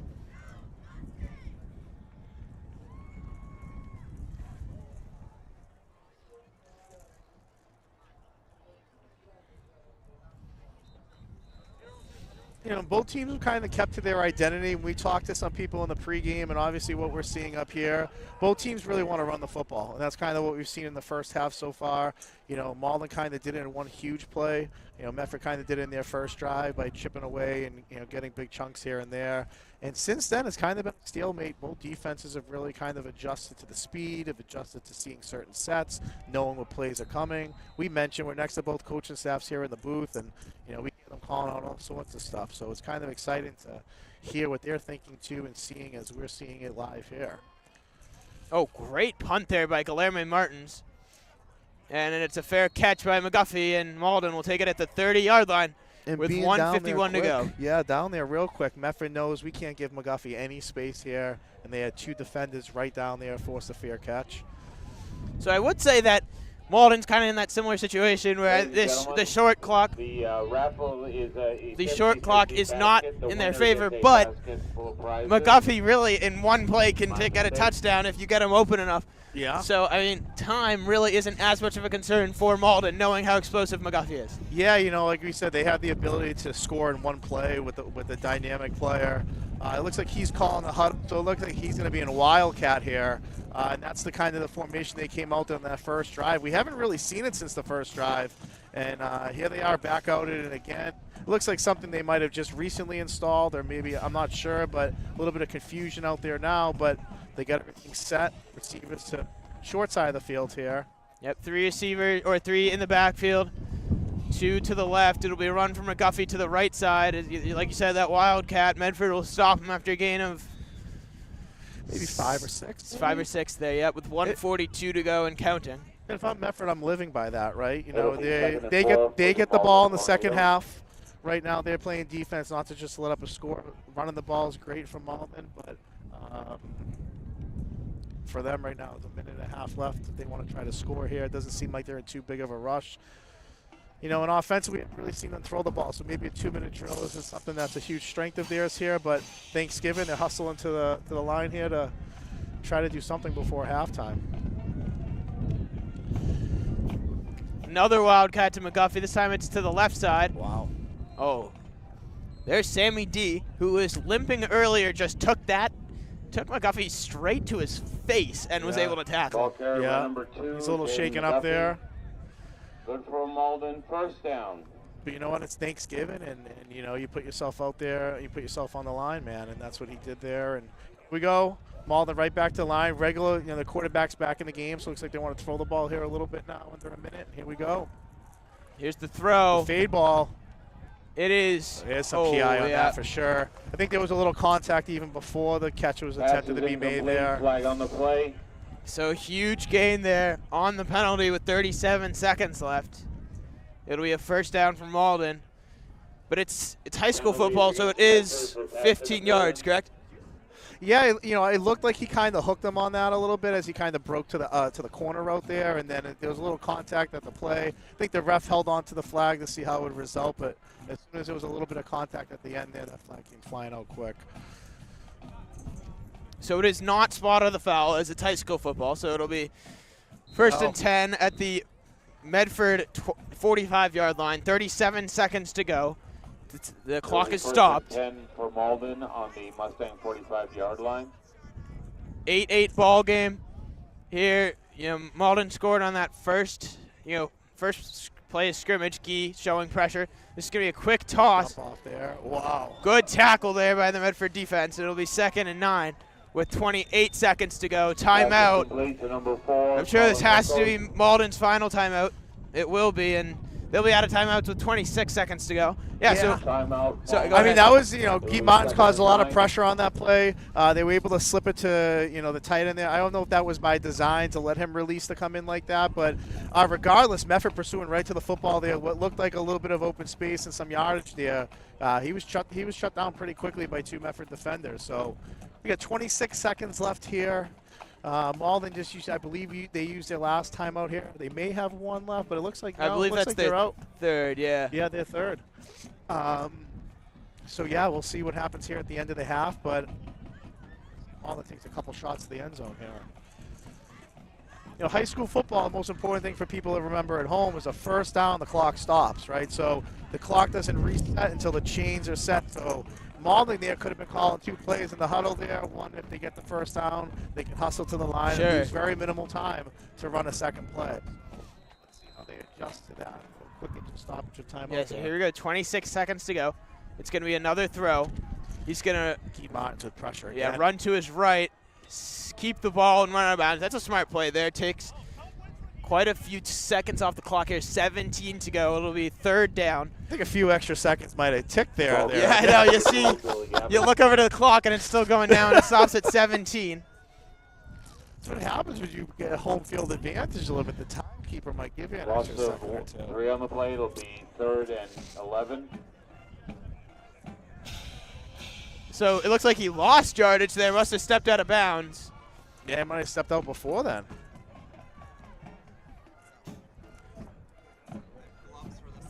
Yeah.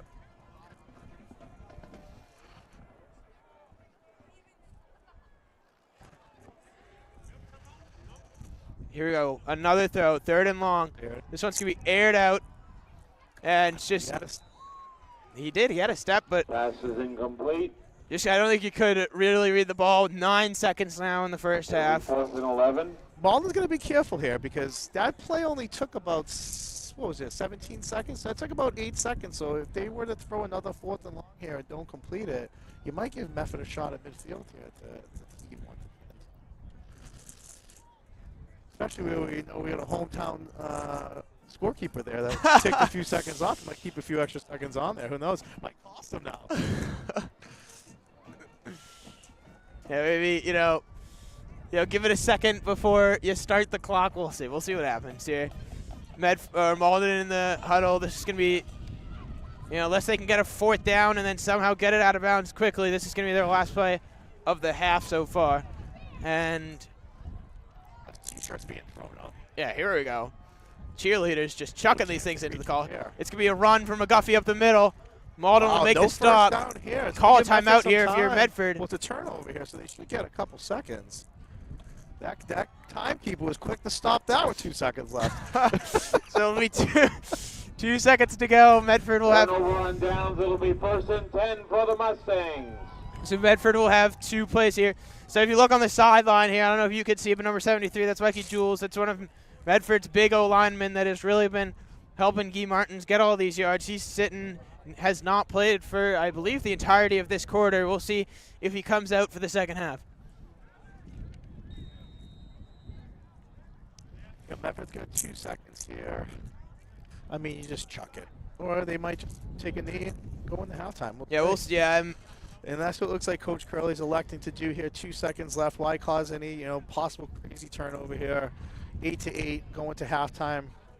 Adjust and Medford here. Yeah, we already saw that interception earlier in the half, so kind of making sense that just take a knee, we'll take it into halftime. Well, after one half at the 138th Medford Malden Thanksgiving Day game, it's 8-8. It's been quite a close one. 2 early scores from each team, and then the defenses have really stepped up here. We'll come back after halftime for some huge second half action, and we may check out the concession stand. I was going to say, we have to let everybody know how it is. On a Rand concession stand that doesn't have Chris Murphy at the helm. Very interested to see what it's like. All right, we'll be back in a flash. Stay with us, everyone. All right. How's it going? Nice to see you. Great to see you, too.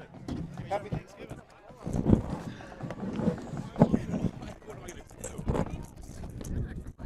To do what? Just to talk? Yes. Oh, my God, really? 100% I'll get on it. Why not? What's up? Yeah, I got you. Are your hands just yeah, it's fun. It's fun. Yeah. So you guys just like color commentary, just chit chat? Yeah. Okay. Okay. I like that. I like that. Mix of everything. Yeah, wait, Adam. All right, bet. I can do that. It's funny, like we got Malden's roster, but after number 72, it's all missing.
Welcome back to a cold, windy Hormel Stadium for the second half of the 138th Medford Malden Thanksgiving Day football game. First half had a quick start with Malden on their second play of offense, running it for a 58-yard touchdown. That was McGuffey, their running back, that is looking to get 2,000 yards on the season. Medford responded greatly with a long, pounding drive to tie the game at 8.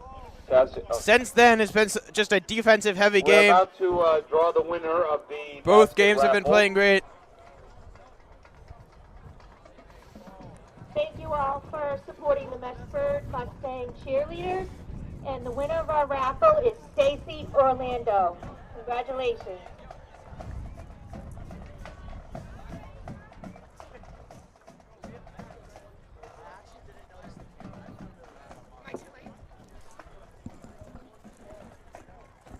So Malden winning that coin, or Medford winning that coin toss, will be able to receive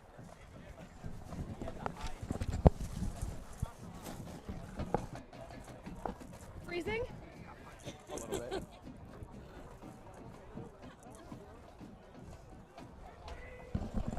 So Anthony, I sent out your link that you made to the whole staff. I didn't realize it was on Instagram. Oh, really? Because we were going to show it like during yesterday. Oh, really? You know the Medford Malden one? And then someone needed it like a firewall. Asked me to reach out to you to be it to me. Yeah, absolutely. Like without the. Yeah, absolutely. Sorry about that. No, I just thought it would have been really cool. Yeah. You have to connect the mics. Or here, you can. It's too late. I don't. No, you can definitely take that.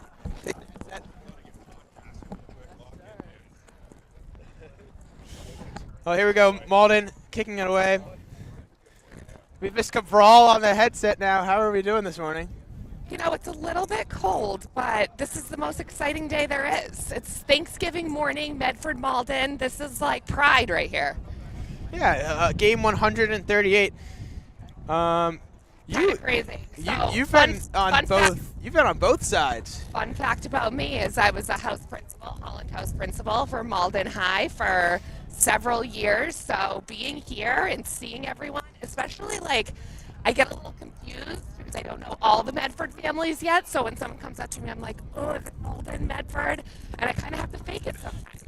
But super exciting. I was just on the sideline with the principal, Chris Mastrangelo from Malden High, and it's fun. This kind of rivalry is like, it's a rivalry, the longest rivalry, but at the same time, it's fun because everyone's here in the stand together on Thanksgiving morning and just having a good time. Yeah, so the rivalry started 3 years before Medford became a city. Medford becomes a city in 1892. And the first game between Medford and Malden was played in 1889. So little fun fact that this rivalry started before Medford even became a city. That's insane. That is insane. So definitely something to have fun in the morning. You know what? And last year I was at the one that it was pouring rain.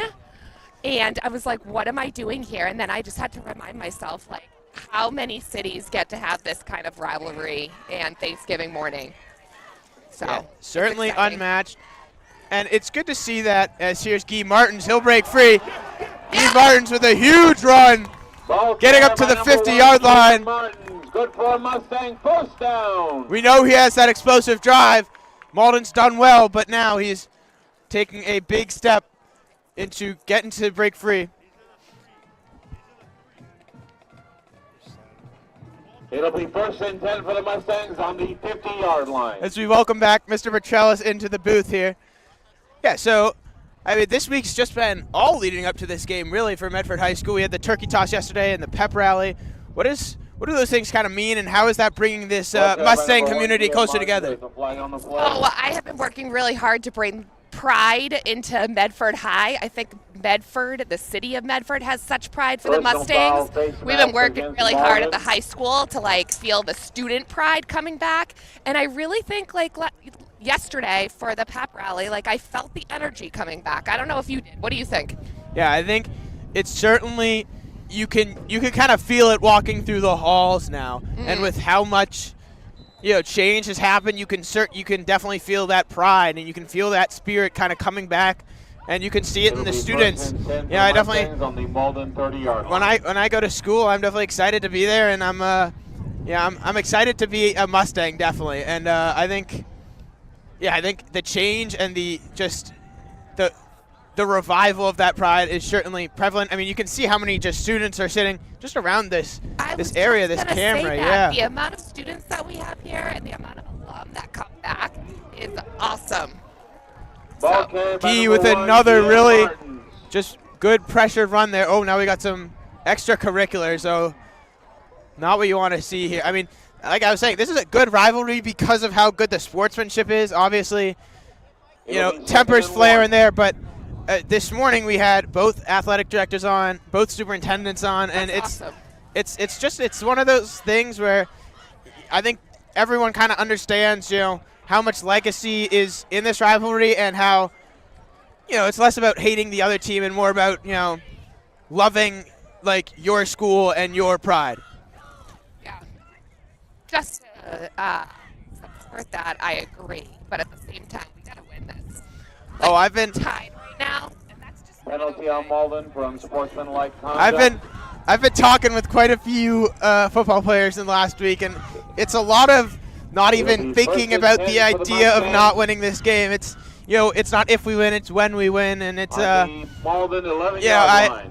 Guilherme Martins, the running back for Medford, is I was speaking with him yesterday walking out of school, and he was like, I'm so excited for that post-game interview we're going to have when I'm going to be holding that trophy. And he's they're picturing it in their mind, and I'm sure Malden feels the exact same, after losing the last 2 years. All right, I'm going to go join the sidelines again. Thanks so much for having me. Thank you so much for coming on. Oh, tragic fumble. But we saw one of the. Thank you. Recovered by Malden. We saw that exact play, but the other way around last half, and now Medford will take the fumble, and Malden will recover.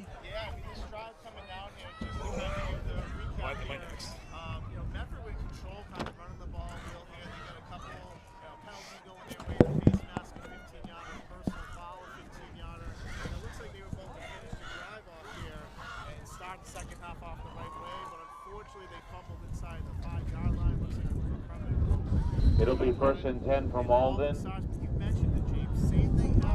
on their own 2-yard line. Yep, so Malden now starting way back in their end zone. They'll get a good run by McGuffey, get right around that first down marker. We'll see what they call it. They're going to call it a first down. As we welcome to the booth, 1st and 10 for Malden. Bedford school committee member Aaron Olapati. Aaron, how are we doing this morning? I'm doing wonderful. Thank you so much for having me.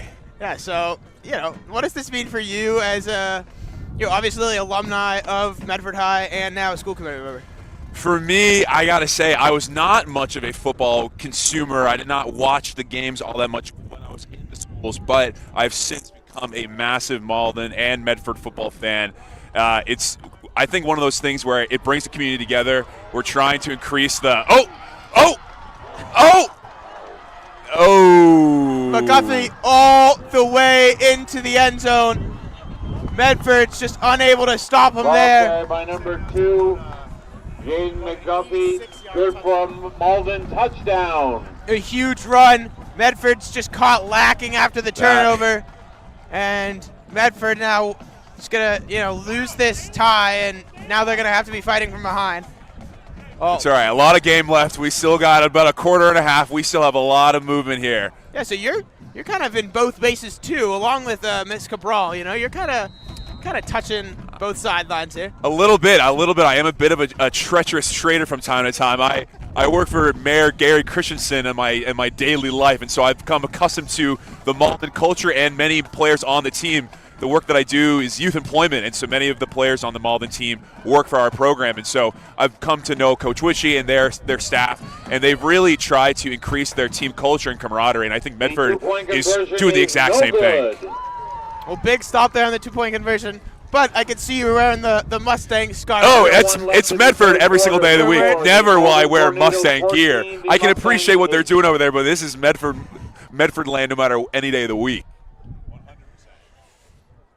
Yeah, certainly. And so we were just talking about with Ms. Cabral kind of the culture that's, kind of coming through the Medford halls. I know you spent some time at Medford High School. You spent some time, over in Malden. What kind of culture are you seeing from both these schools, that kind of make this day so special? Well, I think this is year 138. Yep. 138. So, I mean, that alone, I think, speaks to the commitment that these two teams have as rivals and as a commitment to helping the other fellow, for example, right? We're navigating an opportunity here to say, even through treacherous rivalry, we still want to be team players. Kind of right? be the beacon Be of the that. beacon, exactly. Yeah. And I think that our cities are so similar in a lot of ways, but very different in a lot of other ways. And so navigating how we come together as two communities here at this annual game, I think speaks to the fact that we want to be, I think, beacons of how we actually implement this type of team talent.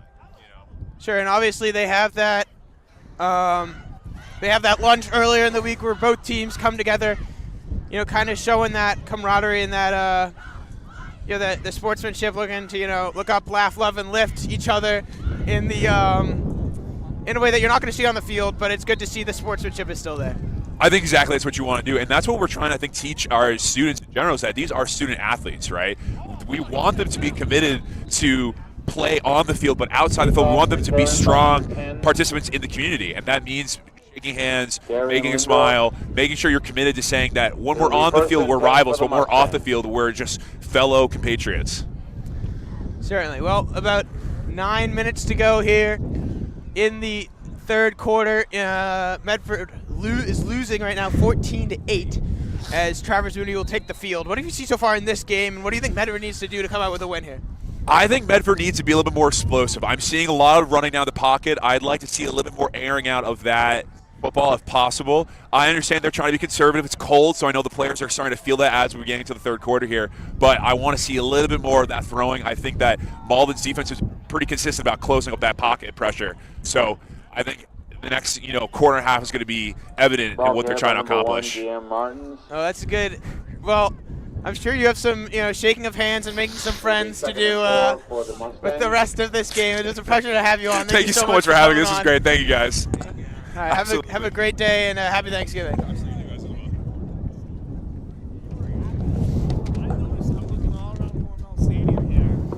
is the only spot that doesn't have any sun whatsoever. I mean, I'm seeing the sun poke everywhere. Yeah, we've certainly chosen not the best spot to put the table for the commentators. Guilherme Martins tries to get out to the outside. Now he's just going to lower his shoulder. He'll get sandwiched, and it'll be a first down for Medford. Yeah, but like you said, probably 3 feet to our right, 10 feet straight down, and obviously the booth is next to us to our left. But yeah, it seems like there's sun just about everywhere except for right here. Well, it's nice getting the headsets back because they're acting as kind of earmuffs for me for a bit, But yeah, this is great.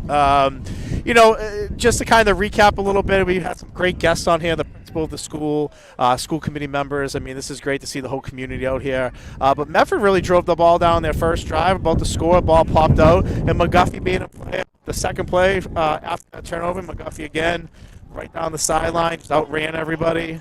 And Medford relies here heavily on Guy Martins, and Guy right now is their most explosive player I've kind of seen on the field on both sides of the football. Not just offensively that we're seeing here, but defensively he's making a lot of open field tackles. He's caused a lot of pressure on the quarterback. At times, it forced him to get rid of the ball a lot quicker. And if he's not making a solo tackle, he's in on the tackle with a couple players. He's all over the field. So we'll see Medford kind of continue to heavily rely on his running legs here in the game.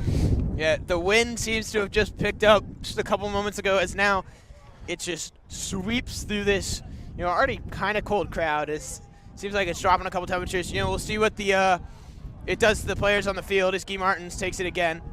Little trouble with the handoff, but he has it, and he'll get another huge first down. I mean, it is so hard to bring him down, and he's just powering through Ball carried by all these number first downs 1, for Medford. Martin's good for a Mustang. First down. Again, another play kind of looked like a fumbling of the handoff there a little bit. He was kind of trying to gain control of the ball, but made a few cuts while he was doing that. And again, another 11 or 12-yard gain for him. First and 10 for the Mustangs on the Malden 38-yard line. So first and 10 on the 38, 6:44 to go in the third quarter. Medford trying to have another, definition drive, like trying to find their identity and come back with the big drive here to tie this one.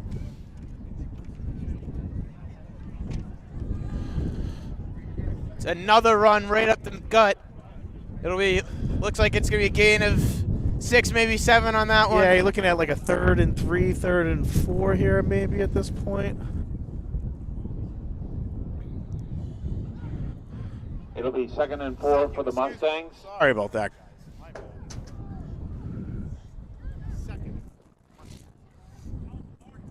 I think it's the cold. I think the cold is getting to my brain. My nose is frozen.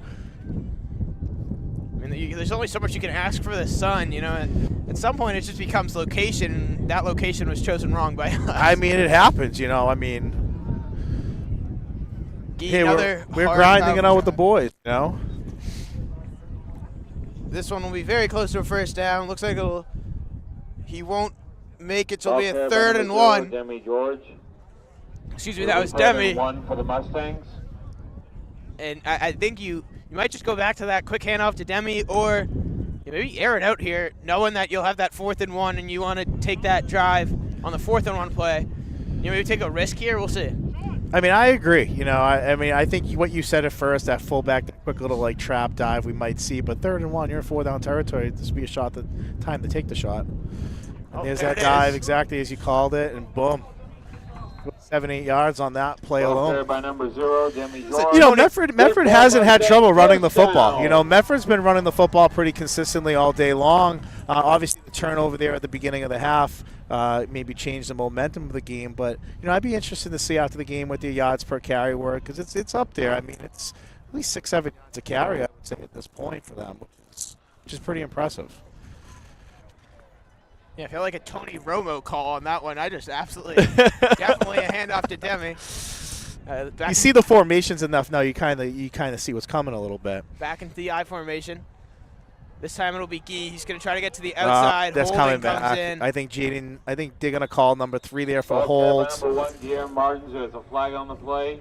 Yeah, Jaden Burns there, number 3. We'll see what the call is. That came quick. It was a very quick flag. Certainly. I don't know if that's a coach yelling from the sideline at the ref there, like hold, and a flag comes out. But it was a pretty quick flag. We heard a holding. We heard someone yelling holding up here. I think it was one of the Malden coaches to our right. But they have a very tall edge rusher, number 9. I don't have the Malden roster in front of me, but who is that? It'll be 1st and 20 for the Mustangs. Scoten. Waslin Etienne, my bad. Yeah, Etienne there. But yeah, he's been kind of causing problems a little bit. He's a stand-up end. He's a very tall kid. Long arms, long reach. To run around him's kind of tough. Here he's got his hand in the dirt now. But we got a tight formation here from Medford. Pulling the guard there. Big 73 there. That's got to be a holding again there. Wow, no flag on that hold.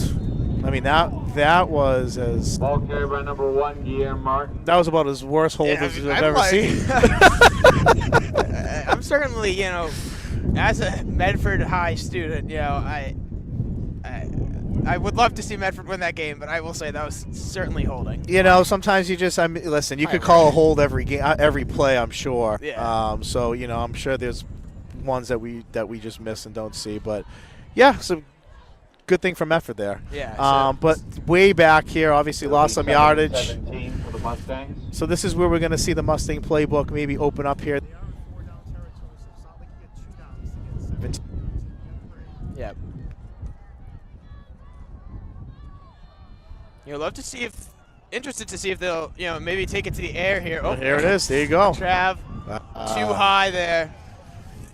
Oh, I mean, I don't know if you people at home saw it, but the camera guy on the sideline took a one-hopper right off the hand there. And that football, I'll tell you, those footballs, those GSTs, those things are hard, and he definitely looks like he got bopped there. But he seems all right now. He's moving around on the sideline. But for you fans at home, that's the guy Johnny took a, Malerba? It wasn't Malerba. It was the guy next to him there, okay. in the middle right there. But he took a shot, and he still got the camera going. There you go. Dedicated to his craft. Exactly. Here we go, 3rd and long. Looks Trav's like just going to keep himself, kind of do a spin move, keeping himself. It'll be a gain of maybe 3, and it'll be 4th and long. So, again, trying to maybe get half the yardage here, put themselves in a 4th and better. But it looks like their 4th and better here is going to be, who's that? It'll be 4th and 14 for the Mustangs. Travers, the quarterback Oh, from Medford, is on a knee right now. He looks to be quite shaken up. Curley will come out along with Jackie. They'll take a look at him. I don't know if he hurt his hand. It looks like he's up. Looked like he was walking pretty gingerly. Now he'll walk off the field under his own power. And he's jogging off, which looks like a good thing for Medford here, losing him.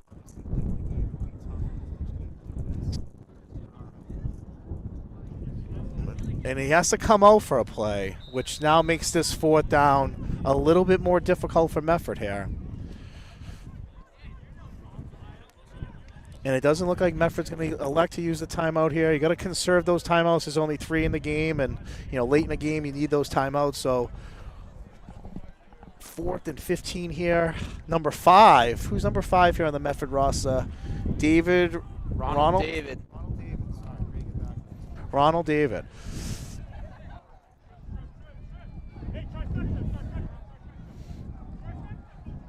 So Ronald David, he's a freshman here, taking the reins. No fear. Medford false starter there. Number 9 jumped off sides there. And they were not hesitating. Now, would this bring Trav Moody back into the game here? Now that it's a playoff.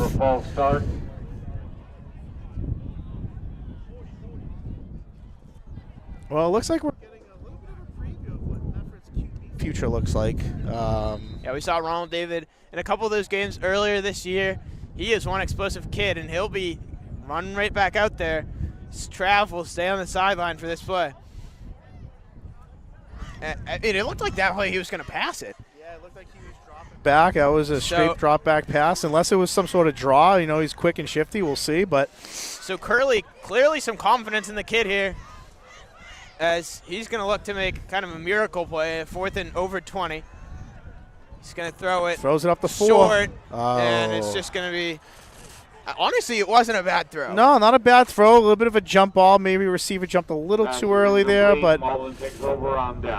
hey, it's hard to ask the freshman to come in cold all game. And he throws a pretty decent ball here on a fade ball on 4th down. But Malden takes over. Malden up 14-8 right now with 2 minutes left in the 4th quarter. An opportunity here for them to kind of eat some time on the clock and score here to maybe go up by 2 possessions. We'll see how Medford responds here. They've been playing – listen, Medford's been playing tough defensively minus a couple big plays. Other than that, they've really kept Malden offense in check. Yeah, big drive here for the Medford defense. As soon as Ryan Lombardi came off the field, he checked in with his quarterback, Travis Moody. He's looking better. I think he maybe taped up his fingers a little bit. He looks like he's good to go, but here we go. 2:05 to go in the 3rd quarter. Malden's going to take the ball back at their own 31. It'll be a direct snap to McGuffey. He'll get 4 yards, and it'll be a 2nd and 6 for Malden. 75 blocking. A little hard here in Malden. He's a little bit after the whistle. He's been involved in a few little scuffles. But, hey, it's Thanksgiving. It's the last game of the year. And, you got to block till the whistle blows. 2nd and 6 for Malden. Malden looks like they have an injury down here. I can't read the number here offhand. But regardless of injury timeout. We don't have a number yet. As you can see, the far sideline, number 75, who has had those hard blocks, is getting lectured. You got to calm down, especially in a game like this. Just every play is so important. Yeah. Lost you. Play what you had. Football's an emotional game, though. Of course, of course.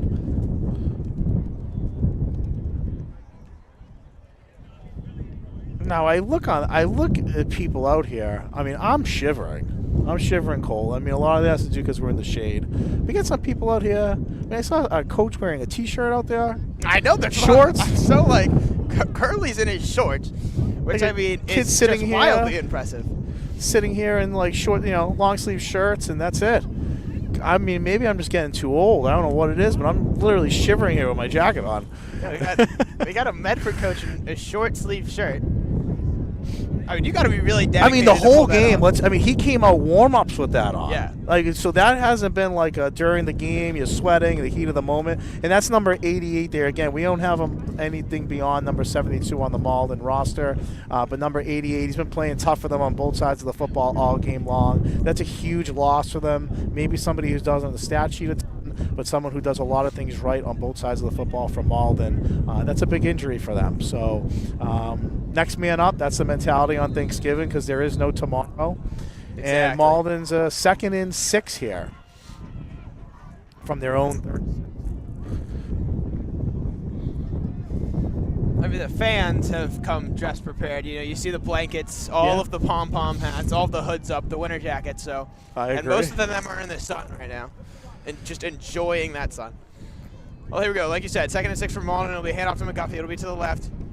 Oh, good play by Demi Gorgeous to tackle him after a gain of just 2. I watched Demi that entire time. He read the guard perfectly on that. Kind of slashed right through the line. And again, that's about the 2nd or 3rd tackle he's made from behind on McGuffey. And that's backside linebacker coming to make a play. So impressive with his defensive motor today all game long.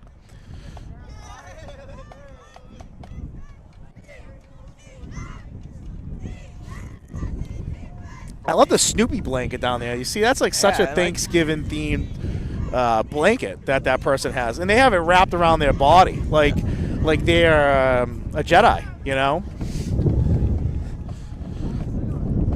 Big 3rd down and 4 here. A wide open receiver. Great tackle there by Lindor. Nathan Shotton. But Shotkin with the reception and a first down for Malden. QB Billy Gavin here, if you guys remember from last year's game, he had to come in the game with the injury to Aiden Brett, and he played himself a pretty decent game. Needed to make a big throw on 3rd and 4 there and got Malden off. Far sideline, Malden sideline. That should probably eat the quarter out here. We'll see if they run one more, but I assume that this will be the quarter. There it is. Gone. That's the end of the 3rd quarter with the score, the Malden Tornadoes 14, the Medford Mustangs 8. So they ate up the clock there. They ate up a decent amount of clock there at the end of the quarter. Still have possession of the football with first down coming up.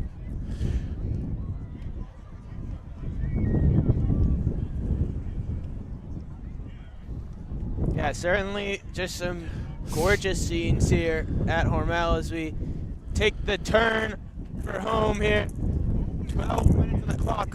It's anyone's game, really. Medford down by a score. Malden with the ball right now, but Medford certainly is not out of this one. No, it's going to be a game right down to the wire here for sure. Plenty of possessions left on both sides of the football. This is where coaching and timeouts become such an important thing. We talked about earlier in the 3rd quarter on a play, the injury of the quarterback there, that Medford elected not to take the timeout and brought in their young guy, almost made a play for them. But hanging on to that timeout is really important for them heading into the 4th quarter. And if we could really quick, I want to give you guys a shout out here, the OTS crew. You guys have been here since 7 o'clock in the morning. I know you've been planning this out for 2 months. You guys can't see it home, but on the track, we have a whole crew of equipment down there, people working. We have people sending us signals. We have people that are working on the camera, giving you the live stream of the game.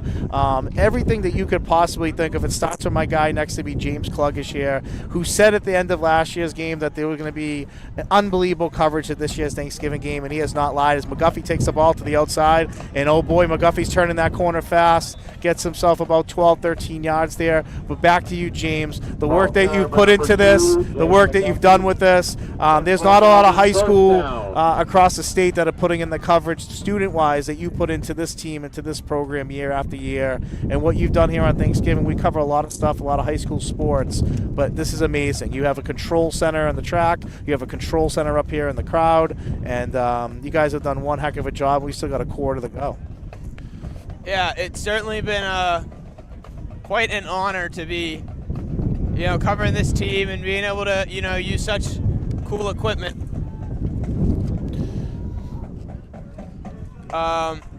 It's McGuffey again. Great tackle there by Mikey Jules. Yeah, I remember standing, under the canopy in the driving rain last year, just thinking, next year we'll be back home at Hormel. We'll be able to really plan it out, and it'll be something special. And I mean, the work that has just been put in, I got to give pretty much all the credit for everything that we've seen. He's standing up here at the booth right now. The man. He's the reason it all happens. He's just able to, work his technical magic that I don't think anyone else can. As McGuffey again tries to get to the outside, gets tripped up before the line. It'll be a 3rd and short. Yeah, certainly Jacob Yee could not have done it without him, and then of course I couldn't have done it without any of the film and TV crew. I'll thank everyone at the end, but certainly just I'm so privileged to have this opportunity. And to do what I love and to cover these sports. And of course we'll be, I can't wait for the winter to start up for basketball, get the indoors maybe a little warmer. But I'm really excited to cover basketball. And then in the spring, we'll see what we can cover. We're just always trying to improve. Every week we're trying to find something new that we can make these live streams that much more special. And I'm so glad we could be here this morning with you and beyond, which has just been a great partnership. I'm so glad that I've been able to learn a lot from what you've been able to do. Is that's going to be a first down from Malden. Hey, what's going on? Yes, sir. Mike Mirando gives us a fist bump. Yep. We'll see him at the baseball season. Can't wait for that too. Yeah. But yeah, you have such a successful show, and just learning to the evolution of your show has kind of, I've taken it as a kind of an influence on how I should try to continue to make OTS better, because you just do so much cool stuff, and it's certainly impressive to see. Yeah, we're lucky. We have on the sideline right now Jonathan Sensabar, head of videography, head of creative, and he's down there with the camera doing magic, as I'm sure he always does. And yeah, it's fun. It's fun to cover high school sports. I think there's a lot of work that gets put into it, a lot of athletes that do a lot of special things. And Oh, wow, what a great defensive play there from number 5 in Medford. Who was that? Ronald David. Incredible. But yeah, high school athletes deserve the recognition that they get, James. And I think when you're a student athlete, you're representing your city, your town, your family. There's a lot that goes into it. And we want to make sure that we do a good job of covering the athletes around here. We're lucky. I teach in Medford. So we cover this game annually. It's fun to come out to. And we cover both these teams a little bit throughout the season. But appreciate the high compliment. But again, thoroughly impressed with what you guys do here. And this is crunch time here. We got about 9.5 minutes left. Malden's driving here. Medford's 30. We got about 2nd and 10. And here we go. McGuffey trying to get to the edge. He does. Oh.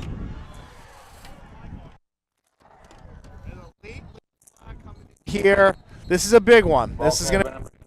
Flag on the play. Yeah, the play pretty much was dead. Personal foul. Looks like some sort of helmet to helmet they're calling. Yeah. Penalty against Malden. I've never seen that call in my life. But it looks like a helmet to helmet. Hey, Witchy on the other side is just, he can't believe it. Yeah. We saw last year that a tush push they call a penalty. All right, that was like one of the craziest high school football plays I've seen in a while. Blatantly running, it's never called. Yeah. See the helmet to helmet here. That's not usual.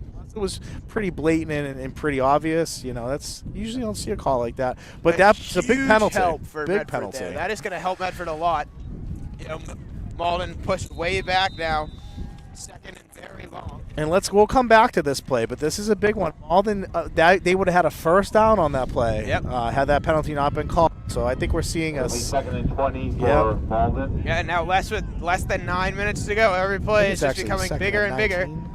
Yeah. We have 2 motion men. 2 men motioning there, which is not legal. It'll be a throw. Guy Martin showing Martin's on the pressure. blitz Guy Martin there. gets there. He's got him. And a huge sack. It'll be a third and very long. There's another late flag. It looks like this one's on Medford here. Got the Malden coaches going a little crazy, clapping on the sideline. I'm curious what they call it. It's so late, too. It's the second time we've seen this very late call. But Guy Martin's kind of, I'll tell you, came right off the edge there. He's been doing it all game long. That time, the quarterback was able to step up in the pocket, but Guy shed the block. Made a play, but I'm not sure what the call is right now. But we saw the Malden coaches clapping, and looks like a dead ball personal foul here on Medford. So not sure exactly what happened in that big pile there. But Penalty on Medford for unsportsmanlike conduct. You can't do that. I mean, I understand how high the emotions are. Interesting back-to-back calls. They have both late penalties, both costly penalties. But it's a first down. I think it's still a third and yeah. Third and 7 for Malden.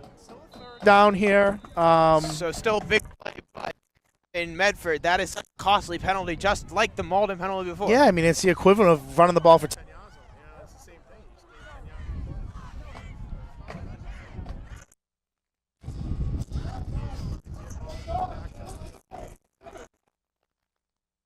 Oh, see number 75 and Demi George is getting into it after the play. No flag there.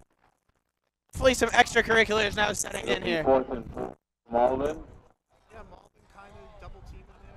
Down to middle linebacker, and they drove him back there a little bit there. Obviously, that's a guy who makes a ton of tackles for them, and they made sure he was a focal point to block on that play as they got double teamed, and he looks ready to go here. So, all right, 4th and 4, play. Biggest play of the game, I would say, far, as of right now. Yep. Let's see what Malden draws up. My thought is it's obviously going to McGuffey. If they maybe try to get the edge here with McGuffey, or go right back up the middle like they've been doing, but he's getting the ball. 4th and 4, biggest play of the game so far. Medford trying to make a stop. Malden trying to keep this drive going. It's a snap, like you said, it's to McGuffey. It's to the left. He's short. He looks short. He does look short. We'll see what the refs call it. It is short. You can hear the Medford coach yelling from the booth. It'll be a huge stop and a huge turnover on downs. First down, Medford, as Travers the will take Medford the field coaches are we've kind of hearing them all game long. Are very animated. Listen, it's Thanksgiving, last game of the year, huge rivalry. I mean, we got it looks like Medford has a player down here. Not 54? on our roster. 54? Yeah, we don't have 54 on the roster, but Medford takes over. It'll be first and 10 for the Mustangs. But a big injury here. Timeout.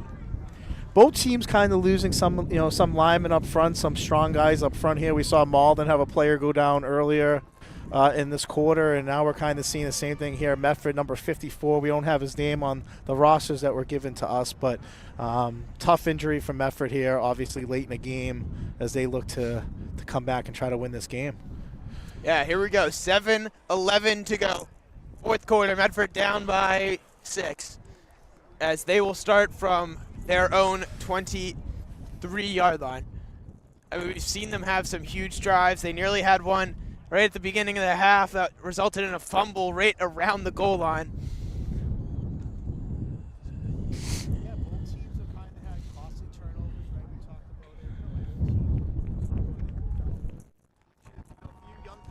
about it. Too, that's why you always play the ball until someone scores, because it doesn't matter where it is on the field. You can cause a turnover, but both teams costly turnovers there late or deep in the other team's territories. And really, Malden's offense been 2 plays that kind of sprung to the outside for long runs from McGuffey. Medford's been moving the ball, but has been stalling at times. Ernst there he's the injured player. He's a lineman. Oh, looks like he got some stuff in his eye, and he's grabbing at his knee there. Ernesto. He looks all right. He's one of the nicest guys in Medford High. I mean, he always has a smile on his face, and he's always, saying hi to everybody. So you hate to see that. Yeah, he does look like he's all right, put in some weight on that foot. But here we go. 7:11 to go. It's a handoff to Guilherme Martin. He'll run it right up the middle, and it's a great stop by the Malden defense. You're going to see if Medford's going to score here and run the football like they do consistently, you could see a lot of quarter eaten up here, and for exciting this game. 2nd and 7 for the Mustangs.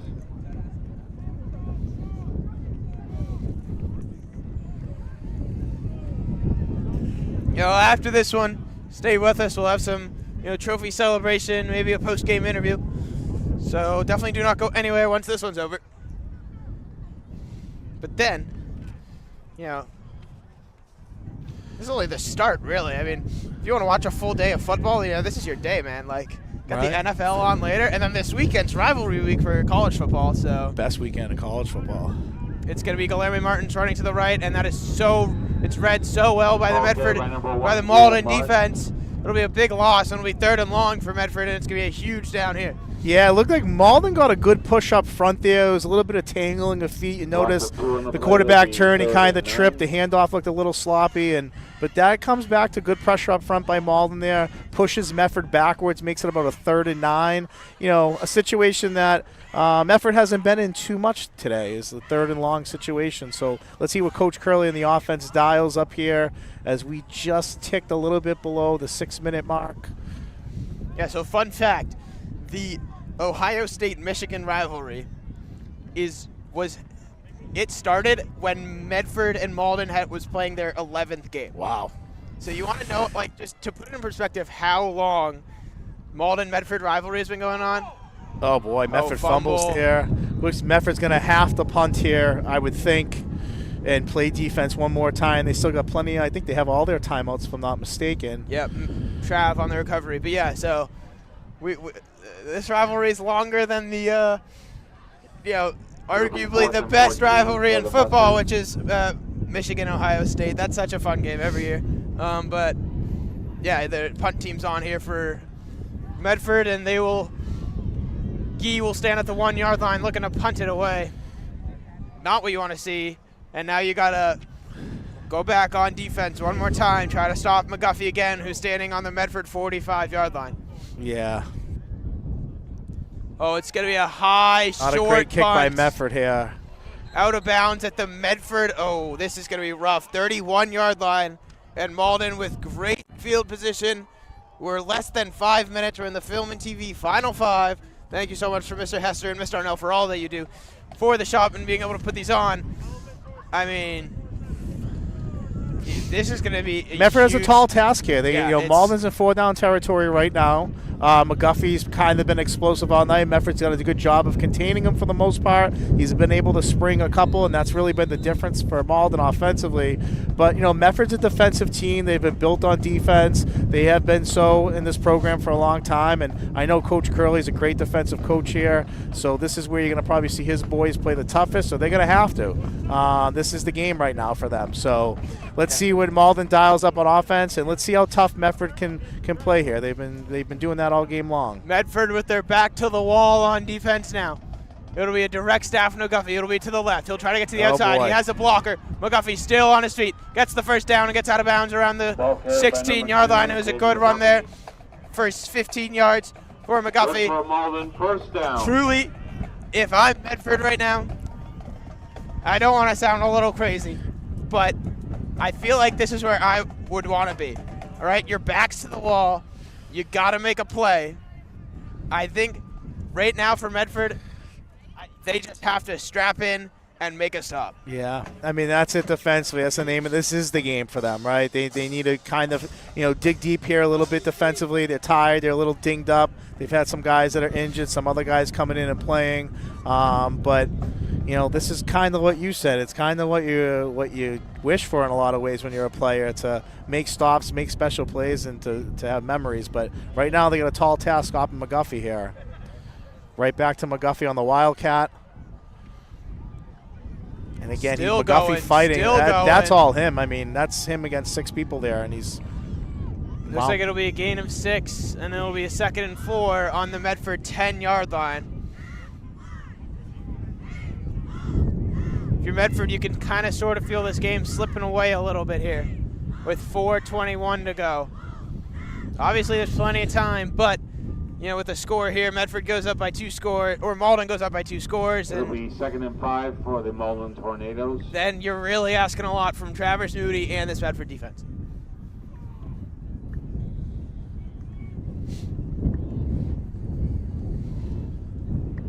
See, Travers Moody kind of working on his snaps here. Maybe it's because of that hand, that we saw he got a little injured on. And we got a timeout here from Malden. They'll talk it over. It's a 2nd and 10 with 3:46 to go.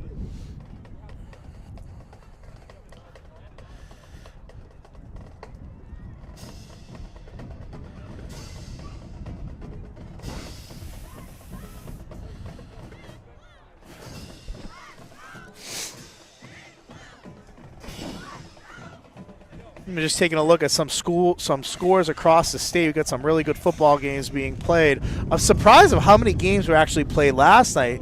A few years back, there were a few teams playing Wednesday night or Thanksgiving Eve, but a lot of schools playing yesterday. I was just kind of looking. I was shocked. I think there were about 12, 13 schools that play that. It's a big number even comparatively to a couple of years ago. Yeah, you can see right now Medford AD Rob O'Leary walking out with the trophy from last year.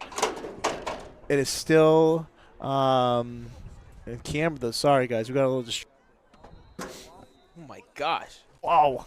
Everything's dropping now. Holy moly. I just saved the microphone from falling all the way. Oh wow. What a snap. That would have been something. That would have not been great.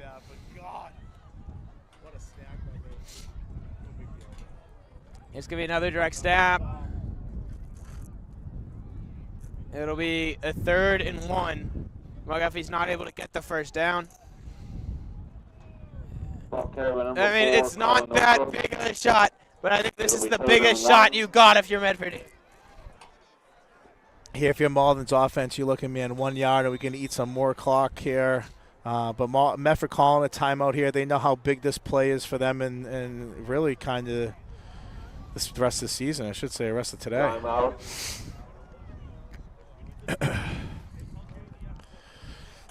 I will say we're almost through the entire game, James, and the sun still hasn't hit us. I don't think it ever will. I think this booth I think we position the table just right that the booth just kind of hides it the entire time. It's incredible, actually. I'm looking around the bleachers here, and there is sun literally everywhere. Yep. Yeah. If I went down to the field and looked up here, I would just see a square in this area, and that's it, a square of shade. So Medford will take the field on what arguably could be their season. I think, if you're Medford, this is 4-down territory for Malden no matter what. So pretty much you got a yard and you got 2 plays if you're Malden, and it's going to be really tough for Medford if you can get this first down. So Medford calling a timeout here, so that gives them 2 left. So it is going to be they got to make a stop. They just got to make a stop. Here we go. Like you said, here we go. You have to expect this will be just a direct snap to McGuffey. So tight end right here, twins left. I've seen this formation all too many times. And that's exactly, they blitzed the gap. Wow. Medford had it. Number 4 was there. He was there. They're going to call him down at the 1-yard line. He had him. Sammy Dura's still there. The Malden Tornadoes. Hands on his head. He knows he had his legs too, and that would have been huge. But McGuffey was just able to sneak away, and it'll be a 1st and goal for Malden.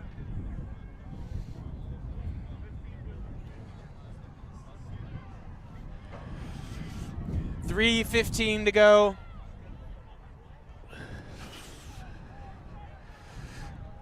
First and goal on the 1. Direct snap, McGuffey. Whoa. Bounces off a defender into the end zone. Ball carried by number 2, Jaden McGuffey. Good for the Malden. Touchdown. Touchdown, Malden. It'll put them up by 2 scores with just under 3 minutes to go.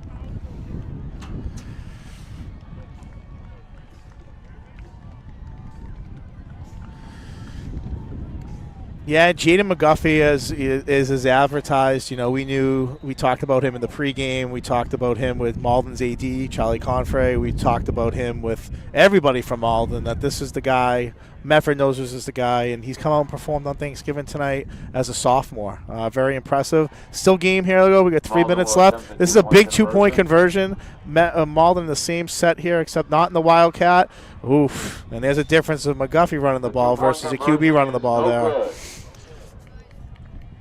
2 minutes, 59 seconds left in the fourth quarter. The score, the Malden Golden Tornadoes 20, the Medford Mustangs 8. So 2:59 to go. Malden up by 12, 20-8. Medford just, let's see what they can do here, but lots of people heading for the exits.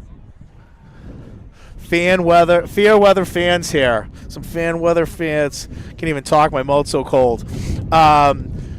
But still plenty of football game here. There's 3 minutes left in the game. You see both teams can be explosive. They have been explosive. One play turns this game around. A kick return turns this. Good field position turns this game around very quickly.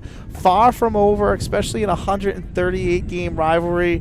Anything is possible. Exactly. But Malden feeling good about themselves right now a little bit. They're in a good position, but let's see the opening kickoff here.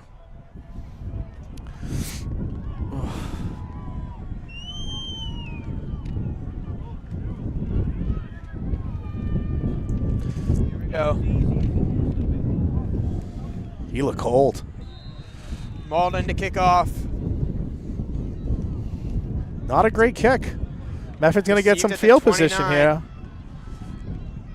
Turns up. There it is. Still on his feet. Still hustling down.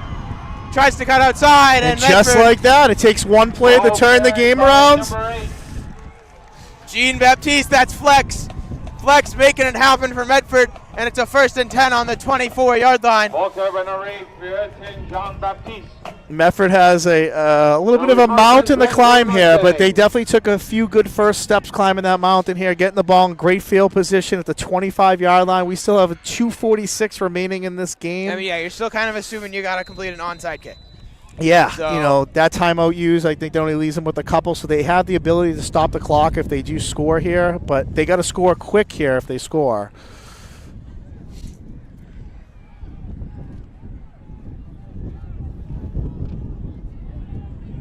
And it looks like they're going trips to the right here, trips top of the screen, isolated receiver on one-on-one down here. Looks like Malden's in man coverage here, so you're going to see some one-on-one coverage all over the field. Malden sends some pressure up the middle, and there's the man coverage in the corner. Oh, to Sammy Dura still. No. Just a little bit outside. No flag. I mean, if I'm Medford, I'd probably come back to that at some point. That's your best receiver. For number 4, Samuel Durstill is incomplete. Try to throw it back shoulder. 7 and 10.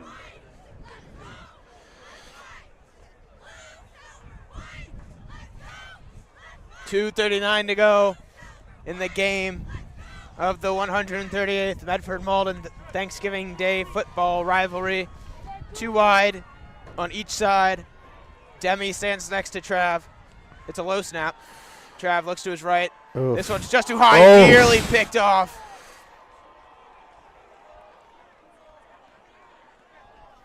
Yeah, it looks like Trav didn't get a chance to really plant his feet there. He tried to throw that in cut just a little high off the mark, and Malden almost sealed the game there.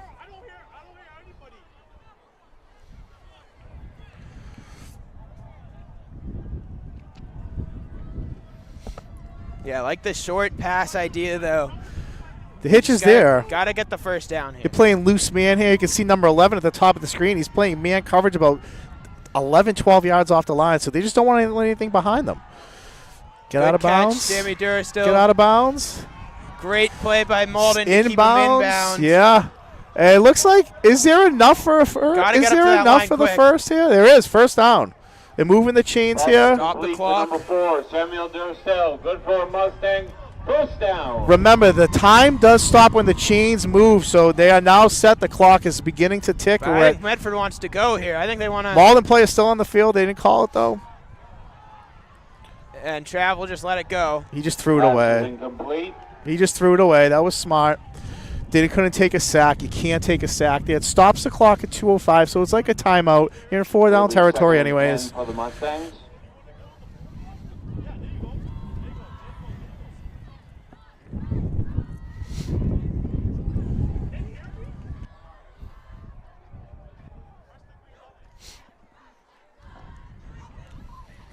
So Medford will now call a play here.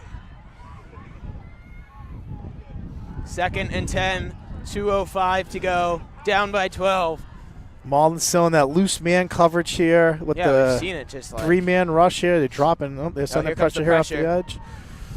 This one is going to be caught by Flex, but a great tackle. You got to move quickly now if you're Medford. Let's go. You got to move quick. Pass is complete to number 8. Oh, God. You throw the ball to the ref. He threw it low, and that's. It'll be 3rd and 6 for the Mustangs. Need a little time off the clock. Time just keeps clicking away here. You just got to go. It's a good snap. Trav. Break into the has corner. to just throw it out. Oh, that could be. That could be. That could be. It made it to the line. I think that's going to be okay. Some people here are calling for intentional grounding, but, the ball made the line of scrimmage. They say there was a receiver maybe about 4 or 5 yards away from it. So 4th down here. This is the game, minute 33. Malden's defense has got to make one more play, and the game is over. Medford's offense looking to keep their season alive here. Yeah, here we go. One play for You got so many isolation at the seniors. top of the screen here, number 4 here. Let's watch that one-on-one Sammy Durr matchup. Still, sure, it could just be an up ball. Trav looks there. There it is. In the end zone. Oh, just almost over had the it. fingertips. Just missed And catching that it. will pretty much do it. Pass intended to number 4, Samuel Durcell, is incomplete. Malden takes over on downs. It'll be 1st and 10 for Malden. Well, as we wind down here, we got a minute 27 left in this game. I want to say thank you for having us here today. Beyond, as you said, we're up here on the field. We kind of got people all over the place. But it's always fun knowing that a new little Thanksgiving tradition we have of doing this game together the last couple of years. And, yeah, I appreciate you inviting me once again to do a fun day like this. Certainly been a lot of fun to put on. And I'm excited to see what happens next year. Of course, I will not be here graduating. But I'm glad and I'm relieved that as McGuffey will just take off, there's a flag on the field. There's 100 flags. I'm sure it's coming back. I think this one will maybe be called back. Doesn't matter. McGuffey will go for the touchdown. But, yeah, they're going to bring it back. Flag on the play. If that stops him from getting 2,000 yards. Yep, I was just going to say the same thing, dude. That is heartbreaking for McGuffey. And Coach Witchy's not happy about it. I mean, at first I was wondering why he was so upset, but we both just read each other's minds. Yeah. For those at home, Jaden McGuffey was about 175 yards away from a 2,000-yard rushing season. That rush could have put him over 2,000 yards. But a holding penalty brings it back and possibly erase that. We don't know that for a fact. But doing the math, he's got to be close. And I think that would have most certainly sprung him to 2,000 yards. He's got a minute and 12 to maybe do it, but what a tough break that would be for him. Yeah, let's see if I can go through the list of people that have helped or are helping here today as McGuffey will take it again. Let's see if he goes for another touchdown. This time he'll just go down. All right, so we've got Nathan Quinn, Jamie Anzalone, Nora Pacini, thank you so much for your help. Some film and TV students there. Adam Sayers, who's a part of the Sports Broadcasting Club. What a dedicated guy. He's on the high camera tonight. Thank you so much. We've been watching his feed for so long. Jacob Yee, the man I could not do this without, the director of this whole thing, who put it all together and knows more about technical production than anyone I've ever met before. Fia Cooper, who's up here helping us out. And then, of course, my siblings, Sam Kluggish, Grace Kluggish, thank you guys so much for helping out. Max Davis, who's been such a big help, along with in the film and TV shop. He's helped out quite a bit. Carlos Laredo, who's not here today, has played such a huge role. He was planning to be here. It's sad to see that he's not here, but thank you so much, Carlos, for everything you do for OTS. And then Ryan Mombardi, number 50, he's been playing for that O-line. He helped us out a ton. He's a film and TV student that, great to have that connection with the football team. As it looks like Malden will just take a couple victory formation knees and send this one into the history books. Oh, boy. No need for that at the end. No need for that at the end. little extracurricular stuff there. Looks like Malden with the little push there. Looks like a 15-yarder is going to be called. You know, they're playing all game long. I'm sure the guys been jarring at each other. You hate to see the end of the game end with a little bit of, you know, personal fouls and a little bit of flags thrown in the field. But certainly a lot of fun, as this one will go down in history as a Malden win, stopping the streak of Medford, who tried to make it 2. Still quite a few people here. Well, let's see, my parents also, you know, they have done so much this weekend. Chris Murphy, who's walking on the sideline, he helped us out a bunch with that hype video. I hope I'm not forgetting anyone else. It's tough when you got to thank people and you like don't want to not thank somebody. But there were a lot of people that made today really special, and you know, thank you guys. These kids are going to appreciate this now, and they're going to appreciate this and then of 10 course, years from now. Of course, Mr. Hester and Mr. Arnell for making all of this possible at the Film and TV shop. And then for all of our guests, of course, we had both athletic directors on this morning, both superintendents, both mayors, Coach Curley, and everyone who was able to put this production together. Thank you so much as Medford walks, or as Malden walks it off, winning in Medford. Certainly a pleasure doing it with you. That's the last person I want to thank. Thank you so much. Unfortunately, Medford could not come away with the victory this evening or this morning. But for everyone watching at home, thank you so much for tuning in. Certainly been a pleasure to put this on. I'm glad we could reach so many people and bring this great rivalry to so many homes. Alongside Anthony Petrellis, I'm James Kluggish. Anthony, any last words? No, thank you so much. This has been an honor, man, and I hope you and your family have an amazing Thanksgiving. And we'll be back at it Monday. Winter season starts, dude. You already got plans going, I'm sure. Oh, yeah.